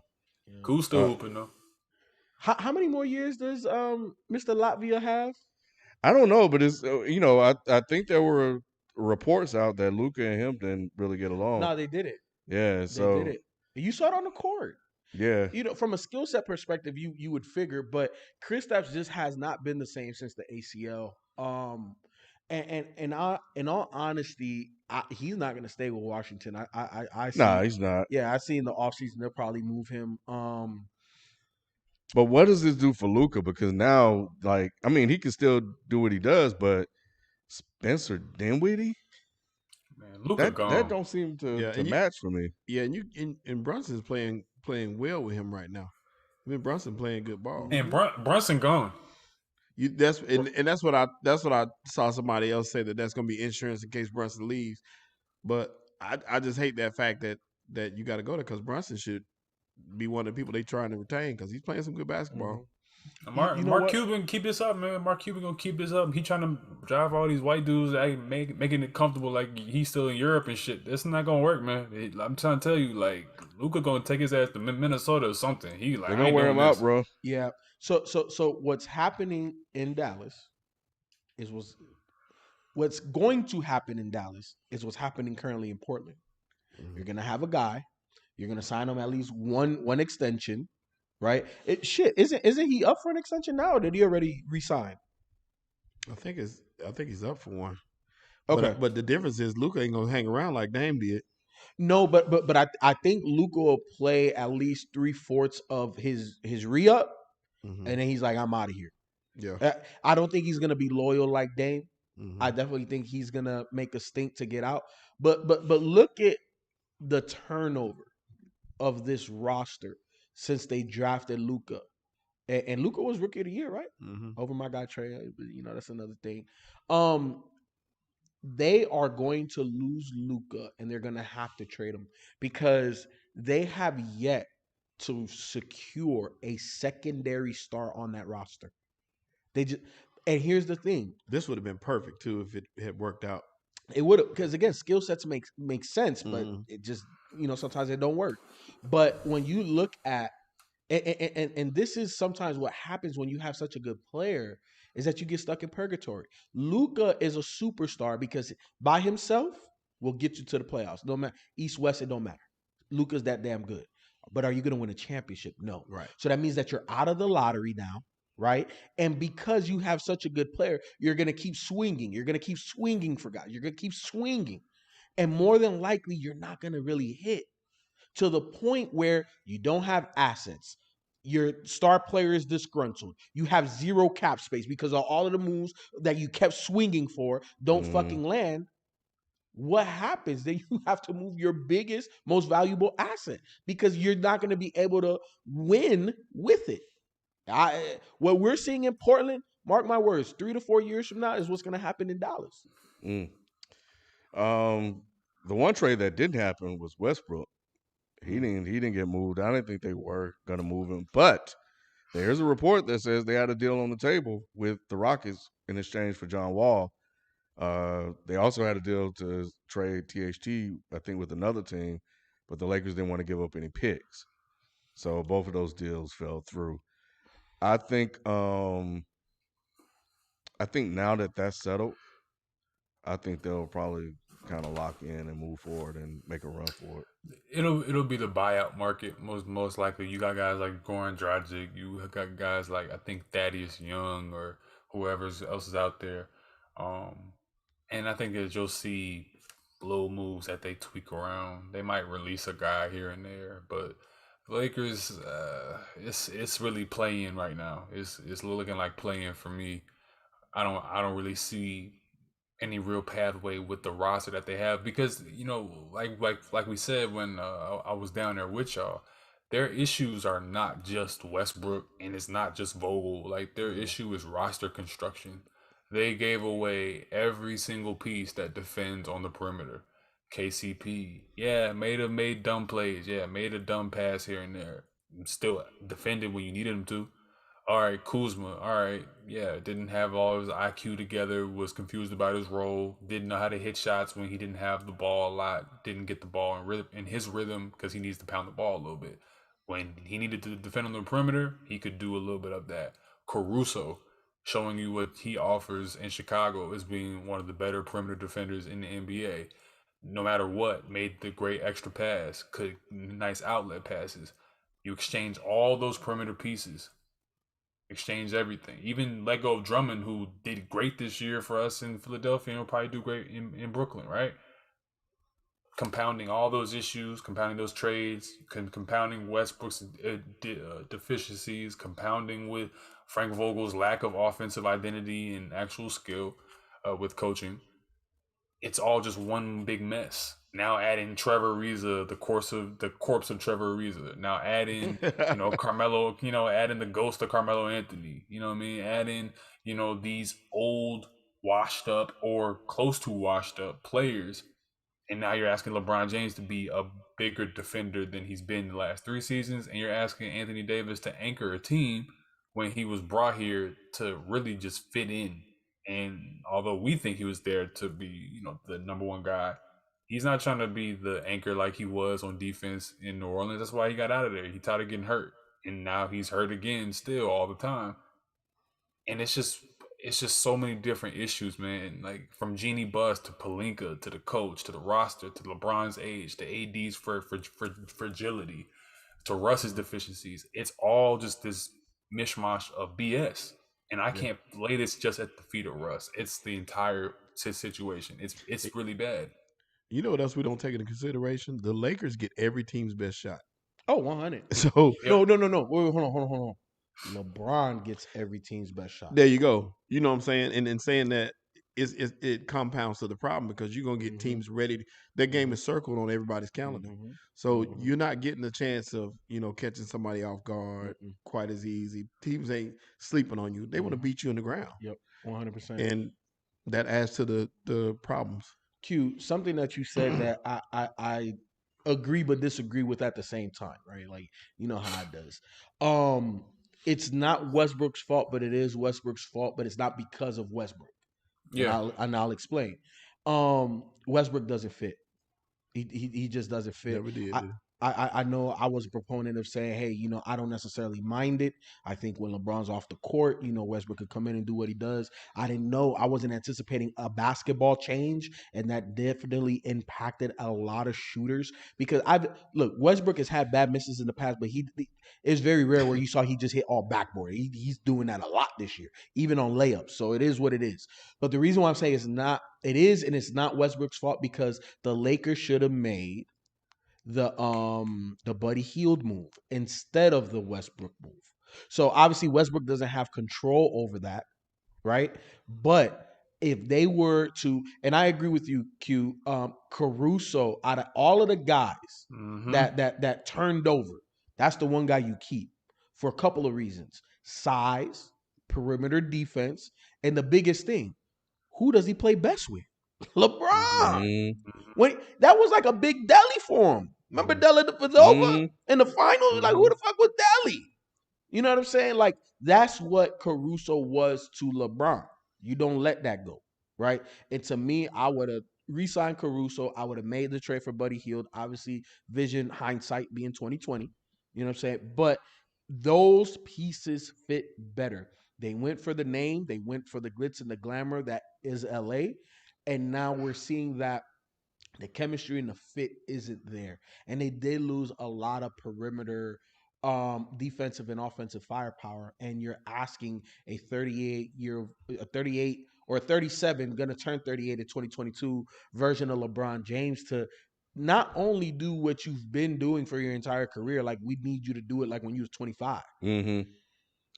At what point? At what point? Come on, like we.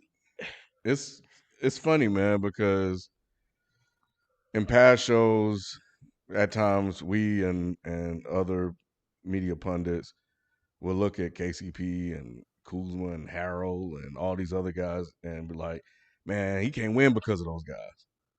Now those guys are gone, and we saying he can't win because of those guys are gone. It's like pick one. Which one is it? And I agree, the fit would have been better with Buddy Hield, and maybe the roster would have been constructed differently. I don't know, but I still think we probably have a similar situation going on. I don't think similar in the sense that they're not going to be a top 3 seed, but dissimilar where we're not talking about them falling off a cliff.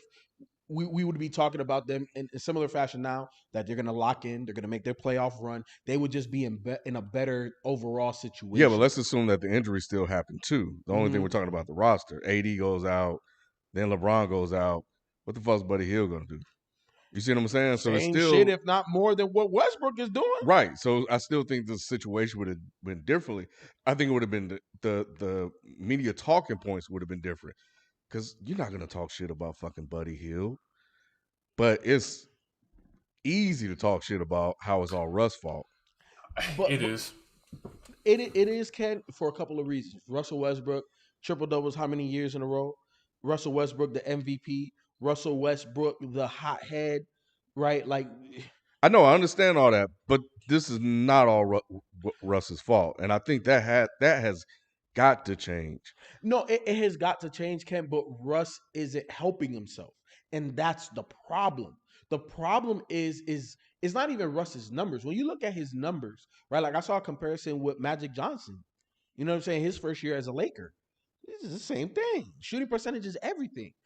The problem is that when it's bad, there's not a player worse. That's the problem. Ken, look, for a guy as athletic and play hard as Russell Westbrook is, there's no reason why you're airballing layups. There's no reason why you're all backboarding layups. There's no reason why on your patented shot, your hezzy pull up off the glass, you're hitting nothing but glass. Ken, when it's bad, it's the worst in the NBA. And that's the problem. Like there's not just an off game. There's a 1 for 10. Yeah, but I think it's more. I mean, I know you're not saying this, but I just think that is more than that. I think people need to talk about more than that instead of laying it all at the feet of Russell Westbrook. It's just it's I like agree. enough He's a is scapegoat enough. right He's now. he's a scapegoat. 100%. But and that's why we have this is why we've created what we've created, right? And he's not the scapegoat. A lot of it, to me, is Rob Pelinka and the way that they constructed the roster, whether, you want to use look at the fucking Trevor Ariza. And I know y'all talk about Austin Reeves' IQ, but you might as well have kept fucking damn Caruso. He makes more plays. Exactly. Fucking Avery Radley, you brought that quitter back. Ken. And these are the guys that Vogel's trying to put on the court. Fucking damn, who's the center? DeAndre Jordan. Fucking Kent Bazemore. Where are those guys? Where are the other Stanley Johnsons? Because he's like, if he ain't running around on the court trying to get in somebody's face, he ain't doing much of shit. But at least he's that high energy. You know what I think? I think the move that they should have made, and a lot of teams honestly should have made, because y'all were talking about San Antonio earlier. He was depressed in that environment. Was DeRozan? That was the move they should have made. But Buddy Hield's great. You know, he's a great player, high volume 3-point shooter. But DeRozan, with the season he's having, if there's no Joel Embiid and no Jokic, he might be right there with John Morant for MVP right now. That would have been a great move. So that was the move. You know, a guy who's a 3-level scorer, not obviously a great 3-point shooter, but a much improved 3-point shooter, good enough. And then an elite mid-range guy. That's what they need right now, is somebody so that LeBron can give the ball to in the paint, which is AD, and then a guy that LeBron can get the ball to who can do the herky jerk. Let me get to my shot, pull up in the corner, blah blah blah. That's what he needs. Buddy Hield would have been more LeBron centric. Of I'm gonna follow you. I'm gonna rail shoot. I'm gonna Black follow you. Yeah, he basically Black Kyle Korver, Black J.R. Smith to a better degree. Mm-hmm. DeRozan could have been like damn near like a diet Kyrie for this team, and they just blew it, man. They just said, "Give me Westbrook." Yeah, with that mid-range game and everything. You're right. And you know what, Q? Look, hindsight. But if we're going to play the if game, let's play it all the way. What's the other side of that? What if DeRozan looked as bad as Westbrook now? People be killing DeRozan, talking about why did they make the DeRozan move? They should have got Westbrook when he was out. So we could play. We knew what DeRozan was because we saw it in Toronto and San Antonio. You see what I'm saying? So we let's look at it from two perspectives, right? But overall, like my basketball my analysis told me the moment he signed in Chicago, what did I say? Right? Like I was one of the first people saying Chicago was going to be legit because of DeMar DeRozan. So I knew that there was something there. And before he decided to go to Chicago, he wanted to go to LA, and he was trying to make it where they can get him and Russ. Like that was the original talks. DeMar wanted to go and they wanted to bring Russ at the same time. You do that now, that's something completely different. But all that said to say, man, look, the Lakers are in a very messed up situation without a way out. Yeah, it's a lot of lack. Well, and that's why maybe the trade deadline will settle some things because a lot of those guys know they're not going. Mm-hmm. And now maybe it's really sitting down and saying, hey, just like LeBron said on national television, like look in the mirror, like who wants to play and who wants to win, because that's what we're here for. And if you don't want to do that, then you don't get on the court, and it's just that simple. So, but when you look at Vogel benching Westbrook, how are those experiments working? It worked like once or twice, but when they were playing against such and such, they still lost. Yeah. And he sat in the fourth quarter sat on the bench for the whole fourth quarter against fucking Portland or the Kings. Portland. Mm-hmm. They lost that game against a bunch of backup guys. Kings too, yeah. So it's like, okay, well, if Russ is the problem and you bench him for the fourth quarter and y'all motherfuckers still lose, something else going on, bro. Yeah. So fix these rotations. I don't give a damn. You had a magic wand. There's not a real way to fix these rotations with the players that they have. The Lakers, their only saving grace is gonna be the buyout market. But even in the buyout market, I don't think the answer is gonna be there. Now you bring in a Goran Dragic, I like that. Why? A capable point guard that can take the pressure off of Russ making decisions and setting up Russ to get easier buckets, relieving LeBron to play a little bit more off ball or to go to the bench, right? Because you could play Goran and Russ and AD and just bring LeBron in with the others. You know what I'm saying? So there's a lot of different things that they can do. I'm going to reserve what I feel about the Lakers and moving forward for their playoff push after the buyout market. Russ he didn't play against Portland, and they still lost. So that even further compounds my argument. If he wasn't even on the goddamn court, and they still lost. Like, come on, y'all. They're a bad team. Where are they now? Like seeding? Yeah, seeding playing game 9th, 10th. Yeah, they're in a bad spot. Playing game. So yeah, but we'll see. I think, and the last thing I'll say on this, we can wrap up the super chats and get out of here, is that LeBron, AD, and Russ need to sit down, and they need to revisit that conversation and talk about what they need to do. You talk about accountability. LeBron, you need to take accountability. AD, you need to take accountability because y'all went to Pelinka and said, let's bring Russ here. We want to play with him.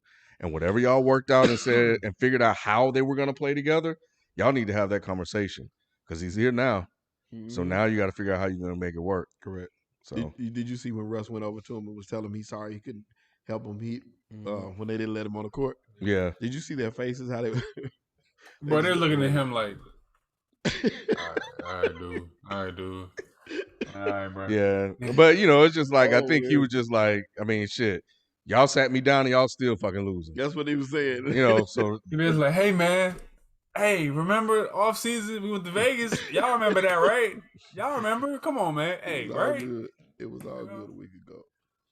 AD, like, man, I should have stayed in New Orleans for this bullshit. You know what I mean? Nah, AD got a chip. Nah, AD He got a ring. guaranteed his way to the Hall of Fame. Yeah. Yeah, he got his bubble ring. Tracy G from earlier. Tracy, what's up? Tracy said the Nets won that trade. I'm glad Ben is on a winning team and he got away from Joel. Now both Joel and James can roll on the floor for the ball. Tracy G also said Ben win. Tracy G must be a Ben Simmons fan. True. Drink more water said alphas don't run from a challenge. Chief Miyagi, what's up with the love? We appreciate you always, bro. You always give some great super chats. Harden needs to show up and show out after asking out 2 times in a row. By the way, replace Steve Nash with a bag of bricks and you won't know the difference. Does he make good adjustments, rotations, developing the young players? I don't know what Steve Nash does. I know he got a good coaching staff around him.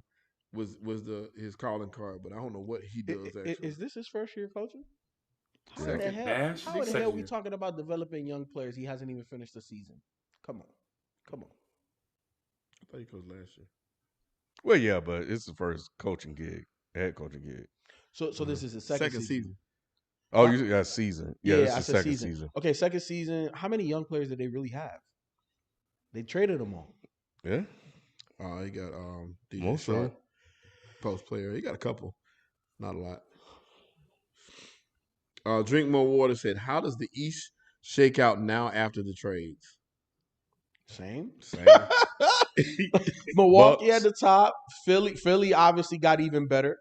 Brooklyn, in my opinion, is relatively the same. They're a contender. Boston, I'm still questionable on them. Like the moves didn't catapult them, but it didn't. It's not a backwards move. They are where they are. Chicago, the Caruso injury is really what's hurting them. It's not anything else. Everything's the same, like you said. Everything's the same. Like it, marginal move up or down. Like it's. Yeah. It was good in the sense that you can play continuous basketball. Yeah, Cam Thomas, I guess, is a young guy. I think the biggest move in the upward direction is obviously Philly. To me, that's the biggest move. Essentially, like I keep trying to tell people, like essentially, Ben Simmons ain't played a game all season. So basically, we traded Andre Drummond and Seth Curry for James Harden. So I don't get why people are like, "Oh, the Nets fleeced," or "Oh, the Sixers fleeced." Dude, it was an even trade on both sides, in my opinion. Correct.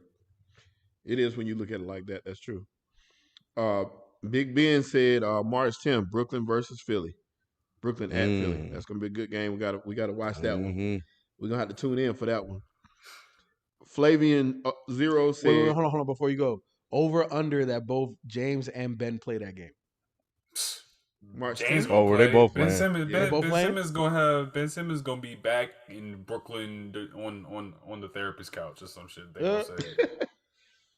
He's gonna have some hamstring. Ben Simmons triple-double that game. Bruh. If he dunk on Embiid, you forget that. That'd be crazy. Hey, I'm here for that game. What you said, March 10th? Yeah. Oh man, I'm here for that game. I'm here. I just want him to shoot a 3 on Embiid. That'll make me. I don't. Man, look. Flavian Zero said Brady and AB 19 games together. The Nets big three played 16 games together. That was a crazy stat, bro. 16? This was a failed experiment, and to be honest, a lot of people getting passes. Who getting passes, Cam? All of them. Who's Kyrie, all of them? KD, Harden getting slandered because he asked out of this mess. Nash getting a pass. Sean Marks getting a pass. All them motherfuckers, man. KD was the only one that at least last year he showed up and did everything he could. Outside of this Toby and just a couple of inches bigger, but at least he showed up. This year he just hurt. Yeah. But when he on the court, he be like, "Ass no, up." he the guy. But He the still, guy. it's a lot of passes getting handed out. You're right. Them eyes do need to start looking at some of those people. Drink More Water said being Draymond is underachieving for the first pick. Being Draymond is underachieving for the first pick. How many all defensive teams he has? He been rookie of the year, right? How many All-Star appearances he got? To me, that Ben Simmons' resume is on par for a first overall pick. Ask Michael Carter Williams where he at. So look, there's different levels to expectation, right? Mm-hmm. Ben Simmons was heralded LeBron 2.0, right? Because the size, the speed, the ferocity, the level of physicality, right? Like I get it. But sometimes players aren't what we thought they were. They just are what they are. And Ben Simmons is a pass first magic. Look, he's more magic than LeBron has ever been. You know what I'm saying? He's look at Magic. Let's stop comparing Ben Simmons to LeBron and compare him to Magic. He's a guy that could play 1 through 5. He could start at the 1, he could start at the 5, right? He is pass first, some of the best passing that we've seen in the league. That's what he is. He's not LeBron. LeBron is a reluctant scorer, right? Like LeBron doesn't always want to go for 30 and 40. He knows he can, and he when he could flip on that switch. Oh, Boston, game 5. You saw, bro. I still have a picture in my damn phone. I might post that shit. Follow me on IG. I might post that shit. Where he has that scowl when he went for 45, 15, and 5, and what he missed like 3-4 shots that entire game. LeBron could do that. We can't put that level of expectation on Ben. Ben is what Ben is. He's a 6'10" point guard that's looking to pass first. Yeah, we'll never see another LeBron, bro. No. We'll never That's see that type of game, and we're never gonna see this type of longevity. Well, and a guy that can elevate a whole team like that—that's crazy. How many straight years he went to the finals? A whole decade. Yeah, that's when people when he's done and people look back on him, we're like, yo, that shit was crazy. Mm-hmm. Yeah. Yeah, that's generational talent. Quick question. Did you believe LeBron was going to be LeBron when he first came in? Yeah, and the only reason I say that is because of the physical gifts he had and the fact that he was just so even keeled. So I figured he would do what he did. What about you? Hell no. Really? Nope. I thought it was all hype. I was like, I had to see it for myself. I saw that first game. I was like, okay. Yeah. I was like, okay. That's what I'm saying. No, okay. But what I'm saying is before he played an NBA game, how did you feel about LeBron? I didn't think he was going to be that at all. I watched him in high school, though. Seeing him being a man among boys like that, it was kind of like NBA was different, though, bro. It is. It's just the game that he had. It looked like it was going to translate beautifully, and it did. Q, what about you? Did you feel that LeBron was going to be LeBron before you saw him play in the NBA? Giannis got 50. Yeah, I mean, from what I remember, I remember thinking that like he could at least live up to the, because that was back at the time when guys were just everything was about how they could dunk and if they had the physicality to make it. I knew that he had the body type at least because he reminded me of younger Kobe, but like way more athletic than that. So I thought he was going to at least be able to live up to at least. I remember seeing the ESPN cover and whatnot. I'm like, yeah, this dude's like he gonna be something. And then when he got in his first game against Sacramento, I was like, oh shit. Yeah, for me, I'm not gonna front. I thought Carmelo was gonna be better than LeBron before I watched him play a basketball game. Obviously, 1 year at Syracuse won a national championship. I still think, in my opinion, the prettiest jumper in the NBA, and just a nightmare to guard. Like 6'8" with guard skills, hit the three, post you up, mid. Just he had everything. And I saw LeBron, play for that team there. I can't think of the name. I know they're gold and green. And I saw him in high school, and I'm like, okay, like what I'm seeing look crazy, but them little boy, like he was playing against dudes my height, and I'm just like, I don't know if I believe it, but just like I'm not gonna lie, I tuned in and I watched that first game. And when he got that steal and got that dunk, I said, "Oh shit!" Hey, that man right there, that's different, boy. Yeah, that's different. That's different. Connor Pearson Ward, what up, Connor Pearson Ward? He said, "I just can't wait to see James Harden and the Sixers play against Kyrie, half man, half a season. Irving on March 6th. Half man, half time. Half man, half a season. That's Oh, what Part he man, said. part time. That's a good one. Yeah. That's a good one. Dang, I wish I would have thought of that one. Hey, who won the trading deadline to you all? Out of all the teams, who were the biggest winners and who were the losers? I think there's two big winners in my opinion. Philly and Detroit. Philly, for obvious reasons, you had a superstar player that wasn't playing, and you got a guy that is playing, and you didn't lose a lot to get him either.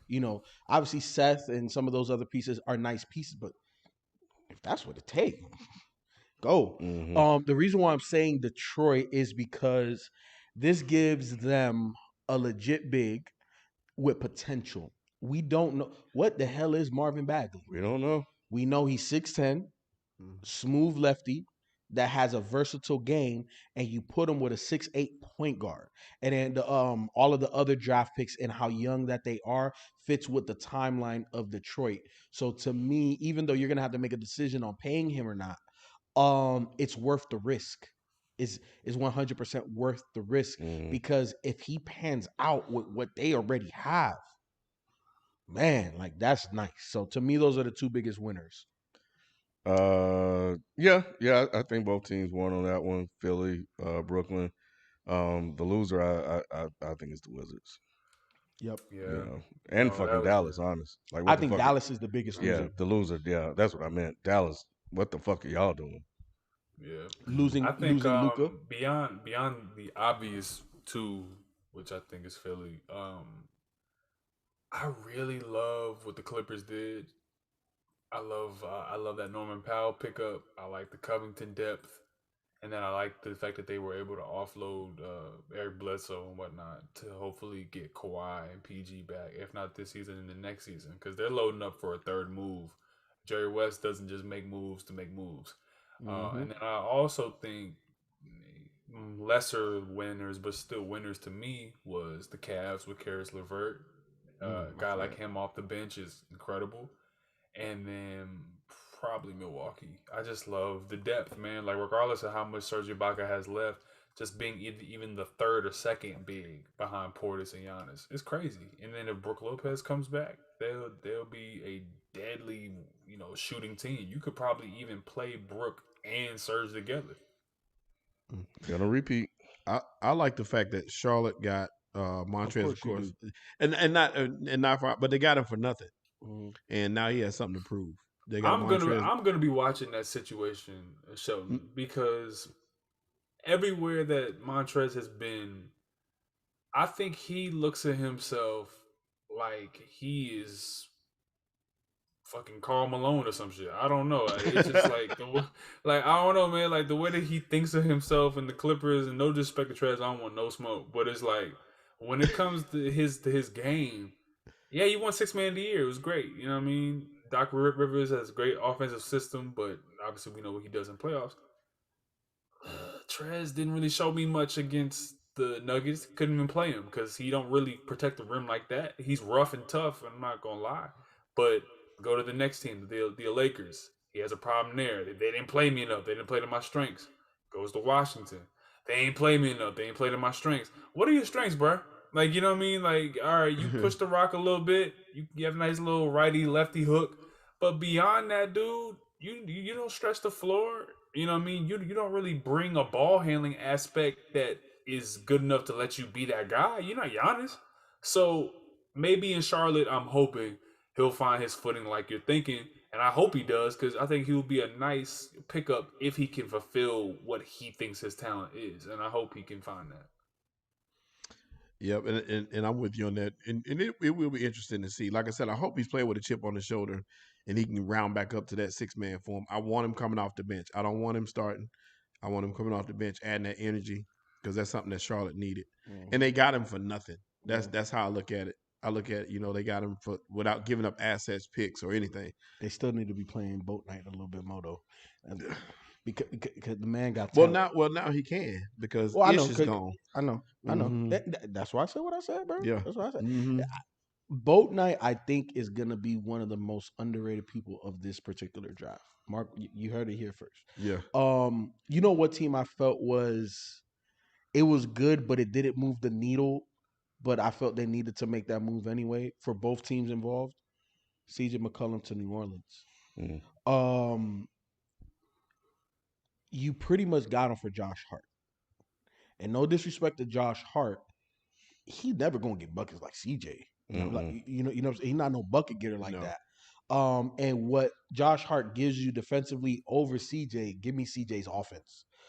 Because when he's playing at his best, he's an elite offensive player in the NBA. He get buckets. He got handles for day. Like there's Kyrie, and you can put a couple other people, and then there's before you go to that second level, there's CJ right there. So I like it, but the biggest question in that whole organization, when's Zion gonna play? Mm. So I felt like they had to make a move to stay relevant. But Feefo, question. What up? CJ going, obviously, like you're saying. Is that a Brandon Ingram move or is that a Zion appeasement move? That is, in my opinion, we effed up the young core, so this is the best we can do. Move. Because Zion, okay, so all I could do is read the room in terms of the moves that they've made as an organization, right? You get rid of a pass first point guard that's young and on the same timeline as everybody else on that roster. You don't have a point guard, right? So what that tells me, and based off of what Stan Van Gundy started to do midway through last season, you want Zion to be the point forward. Mm-hmm. And then you got two guys on the wings that are bucket getters. They can both catch and shoot. They can both put the ball on the basket. They can both drive. They can both stop and pop. They can both create their own buckets. And just let Zion figure out where he needs to be to get offensive rebounds and stuff outside of playmaking. So to me, that move is just, this is the best we can do because we don't have a lot. I feel it. They may move him again anyway. Who, CJ? Yeah. Possible. Yeah. But again, that just lends to the dysfunction that is happening. Look, you guys are going to lose the second biggest hyped player since LeBron got, or maybe the third biggest hyped player. Would you say KD was really hyped coming into the league? No, right? Okay, so the second most hyped player behind Ben Simmons and now Zion. Yeah. Since LeBron, if we're talking hype, it was Ben Simmons and now Zion. Mm-hmm. And one of those guys already got traded. He's already on a whole nother team. Yeah. On his first extension. That's what's gonna happen to Zion. Zion not gonna leave the money. He's gonna sign the money, but you're gonna have to move him because he's gonna tell you. And here's the crazy part about this whole James Harden, Ben Simmons, all of these guys. What do you think is gonna happen to Zion? What if Zion come back 1 year? He looked like everything we thought he is. And he like, well, y'all not good enough. Get me the hell up out of here. Whoa! You done let how many people walk? You done traded what, this, that, and the third, and Zion won out? Oh, man. Oh, yeah, Lonzo was hyped. But was he more hyped than Ben and Zion? Nah, but he Come was on. Nobody was hyped as Zion. Not like that. Lonzo was more like manufactured hype. Yeah. Like it wasn't real hype. Yeah, it was the same LeVar. hype. Yeah, it was more LeVar in the and he was hyped. I'm not saying he wasn't, but not at Ben Simmons and LeBron or Zion level. Yeah. Come on. You know who else? The last thing, the one I was going to say was, I like what the Kings did. I noticed a lot of people are giving the Kings a lot of flack for trading away Tyrese Halliburton, which I didn't necessarily like him leaving, but at the same time, I like what they got back. They got Sabonis and DiVincenzo, so they got two quality starters that can give you major. You got two solid pieces, and if you can get Fox right, you got a nice little system there. No, 100%. What Sabonis is what they wanted Marvin Bagley to be. Obviously, Marvin isn't there yet, and Sabonis is. Sabonis is a walking double-double, 16-18 with 10 to 12 rebounds. You know that. And then he's a playmaker at the 4-5, right? So solid, but my issue with the Kings is you've been bad long enough to have more talent on the roster than you do. Because Sabonis, as much as I like him, borderline all-star. Mm-hmm. You know what I'm saying? Like, he is an all-star, 2-time. how many years he been in the league? He's 25. How long has he been in the league? 4 or 5 years? It might be his Not that long, but he's a 2-time all-star. Okay, but would you call him a perennial all-star? Is he going to make the all-star team more than half of his career? I don't think so. He's gonna make it again. I'm not saying he's not, but he's a fringe star player. Thank you. Mhm. Thank you. He's not perennial. Perennial mean if I played 12 years, 8 of them, 9 of them, 12 years, I was an all-star player. As much as I like Sabonis, he's not a perennial guy. Mm-hmm. And to me, for as bad as you've been, for as high as you drafted, you need to have perennial all-stars, at least 1 or 2. They don't have that. That's my issue, even with the moves. I agree with you, Shelton. We shouldn't get on the Sacramento Kings because I think they did the best that they could do, but it's still not good enough. Because okay, every basketball team or any team in any type of professional sport, the overall goal should be winning a championship. The Kings are not closer today than they were the other day when they made before the trades. That's a fact. And I think could that- I could make the case, y'all, that they traded their best player. I feel you on that. I feel you on that. But what I think that they got back, it was Sabonis, in my opinion, he's 22 and 12. That's solid. Nice. That's solid numbers. Here's the thing. Nice. Here's the thing, though. I think what Feefo and me agree on with Sabonis is that look at the landscape of the last 10 years and franchises that sold high on guys that were big and were not generational on offense and were pretty much blech on defense. What is the success rate of those type of teams? When you have a big man who is not generated, he's not Jokic, he's not Embiid. Obviously, Embiid is a two-way guy, but he's not those type of guys on offense, and they don't play defense. What is the ratio of success for those type of franchises when you have a guy in De'Aaron Fox who's also not generational on offense and not generational on defense? So now you're building around a big man who can't protect the paint, and you're building around a guard who don't lock up other guards or don't got a shot like Steph Curry. So now it's like, all right, so what are we plugging in? Are we trying to find a third star here? And who the hell is going to come to Sacramento? So that's why it's all up to draft for free agency now.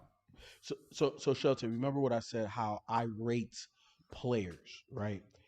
Where are you on a championship roster? If Sabonis is the best player on a championship roster, he's not winning no championship. Right. Right? Yeah. And to me, Sabonis best fits as a third or fourth best player on a championship team. I don't think that low down. I think he can be as high as 2. I don't think so. If you're telling me, so okay, prime example. Let's say they traded Kristaps for DeMontis, and he's in Dallas. Is that much of an upgrade? Not that much of an upgrade. Not that much of an upgrade on the court, but the fact that he is able to play and he's healthy. That's where the difference is. But if you're talking about physical talent, he doesn't have the shooting ability that Porziņģis and Shelton, and like I said, you just told me that he could be the second best player. He could be in the right fit. No. In the right system. No. Who he is, skill set, player, everything screams third or fourth best option on a championship team. Third or fourth best. To me, DeMontis is better than Julius Randle. But again, like I ask Nick all the time, if Julius is the best player, you're not winning a damn thing. If DeMontis is your first or second best player, you're not winning a damn thing. There's only, Shelton, there's literally a collection of maybe 10 to 12 guys that could be a number 1 or number 2 option in the NBA. And I agree with you on that. That's what I'm saying. So in saying that, sometimes you got some that can sneak in there and make it happen. But I would rather. I mean, we talk about winning championships. Realistically, there's only a handful of teams that have that in their mindset. We talk about trade. That's really not the mindset. The mindset for some of these teams, even we talk about Portland, is keeping butts in the seats. That's what Dame does. Portland ain't looking to win no championship. Portland is looking to be competitive and to keep butts in the seats. That's why you keep a Dame, not we keeping him so we can build around him. It's not always about that. No. You drafted Dame, and Dame became something that you can build a championship team around. They just have failed miserably at doing it. But what I'm saying is you have aspirations for that. But realistically speaking, they didn't go into this season saying we're gonna win a championship. No, 100%. But again, we're talking about player evaluations. If you tell me Dame is the best player on a championship team, I say you could win a championship. He's that damn fucking good. And he's one of the most clutch players that we've seen in NBA history. He could be the best player on a championship team. Right? DeMontis can't. If you put DeMontis there, he doesn't get him. So that's not the same thing. Yeah, I agree with you on that. So that's my only point. You transpose DeMontis as the second best player anywhere in the NBA, you're not a championship team. But that's what I'm saying. So for Sacramento, that's a start. That's where you start. You still got to start somewhere. You got to get what you can get. No. I understand that you have to start somewhere, but that's why I also said what I said about Sacramento. You've been bad long enough to not. You've been bad too long to not have a perennial player, because you're bad for a reason. To draft higher to get a guy that's going to change your franchise. Who have they drafted to change their franchise? That's on the organization. De'Aaron Fox is a nice piece. Marvin Bagley was a nice piece coming out of Kentucky. They drafted nice pieces. Who's the guy? And the thing is that when you're bad, depending on where you're drafted, you might not be able to draft the guy. But you draft guys like DeMontis, like, oh shit, he good. But if we get a guy, Memphis, what did they do? They drafted Jaren Jackson, right? He was like, okay, he all right. Then who they go get? Ja Morant. And you tell me Ja Morant the best player on the championship team? Yes, you can win a championship with him beat him. But Jaren Jackson, what do I always say about Memphis? They don't have the second guy. I don't give a damn how good Jaren Jackson is. I don't care how many three. He's not the second guy. There's a lot of teams that have the main guy and they don't have a second guy yet. And you got to keep figuring it out to get that second guy. But with Sacramento, you've been bad long enough to at least have the guy. But since they don't, you have to start somewhere. That's my point. You have to start. You got to start building. And the way you start building is sometimes you got to move some pieces. And like I said, I wasn't a huge fan of moving Halliburton, but I like what Sabonis brings to the table. So I like him as a player. I agree. You got to move pieces, but you know what? You don't go get mediocrity. And again, I just don't call him mediocre. DeMontis is in that caveat of above him is great and below him is bum. He's a damn good player. He's a damn good player, but he does not move the needle on this team. It's just hard for me to say 20 and 12 is mediocre. He's really good, man. He's really good, but it's like in NFL terms, if we're talking about per position, if we're just comparing to a QB, he's like Kirk Cousins. He gonna put up hella numbers. He can even make your team, who's okay, a pretty good team. But when it comes to those playoffs, when it comes to really, do you believe in this team doing what they need to do under Kirk Cousins? And this is no disrespect to Sabonis, because Kirk Cousins got a 5,000 yard season, got multiple of those. He can throw the ball like a motherfucker. But when it comes to actually like, okay, do you believe in this team? Sabonis is in that like Julius Cat tier right now. Above them is Embiid, the Jokic's, the Giannis's, and then like even slowly approaching, you're seeing like the Mobleys and the Jared Allens are in that conversation above those type of guys. So it's like, I think he's in the pretty good fringe all-star. He's going to, have a career of every other year he'll make one. He might have a breakout year on some Kevin Love shit where he's like, yo, this dude put it all together this year. But in terms of consistency and being able to be the number one guy, Sacramento, they're just trying not to get moved to Seattle. So I get what they're doing, but it's like, it's again, like, I like Sabonis and I watch his daddy. You know what I'm saying? I'm fucking aging myself, but I'm not saying I don't like the movie. I'm not saying I don't like the player. I like Sabonis a lot. But let's be honest, he does not move the needle for that team. If we're talking about him going to Golden State, if we're talking about him going to the Lakers, if we're talking about him going to Brooklyn, if we're talking about him going to Philly, yes, that moves the needle. Why? Because he's the third or fourth best player. That moves the needle for that type of organization. But for what does he do? let's be honest. Does he add 5 more wins to that team? Yes. No. Absolutely. No. Absolutely. No. Absolutely. No. He added one last night. He won. No. Look. He won that game last night himself. Them first 3 to 5 said games 5 after the games? trade deadline, that's not the real team. You said 5 games. Everybody has a battery pack because they're either happy they didn't get traded or they're happy because they got traded. But the real You said team is 5 going to games. 3 to 5 games after the trade deadline when all of the dust settles and people understand where this is not the real. Come on, man. Look, 5 games. I like DeMontis, but he's not a +5 win share player. He's just not. Headlines: Sabonis double leads Kings past Timberwolves. I mean, That's Timberwolves. what it said last night. I watched a piece of that game. I didn't get to watch the They're whole pretty game. solid. They're pretty I would solid say. this year. Timberwolves are all right this year, so that's not a bad win. I think if we're talking about Sabonis, the 2 teams that I think we all would be like, okay, now this is something for him. I think it's Charlotte and Boston. I think that would have been the 2 teams where you're like, damn, all right, word. Next to Tatum and Brown, perfect. All right, next to LaMelo, Rozier, fitting in with that little group, it's all like a win by committee type of thing, perfect. But if we're talking about I think he is 5 wins. But if we're talking about, to me, superstars are 10 wins. Yeah, like a perennial all-stars, those are 10-win guys. Those are the James Hardens, the Embiids, the Tatums. You know what I mean? Those guys. Okay, he's making you great. He's in that he's not even in the Bradley Beal tier for me of skill and being able to help. He's in that Randall, Karl Anthony Towns, you know what I mean? He's in that range, man. Is he even? Would you rather have him or Fred VanVleet right now?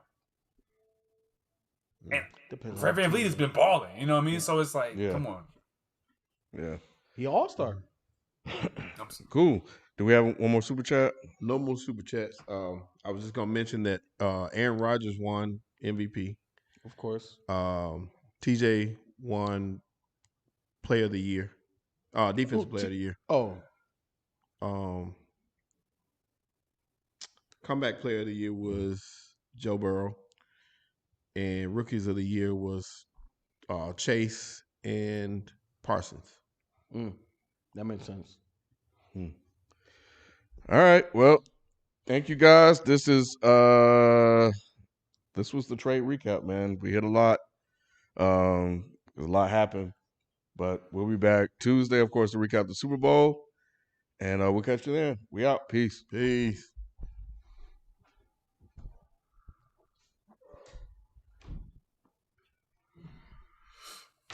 Are we gonna watch the Super Bowl? Are we gonna watch the Super Bowl? Man, give me Bengals by 6. No, come on. Zoom. Got the Bengals.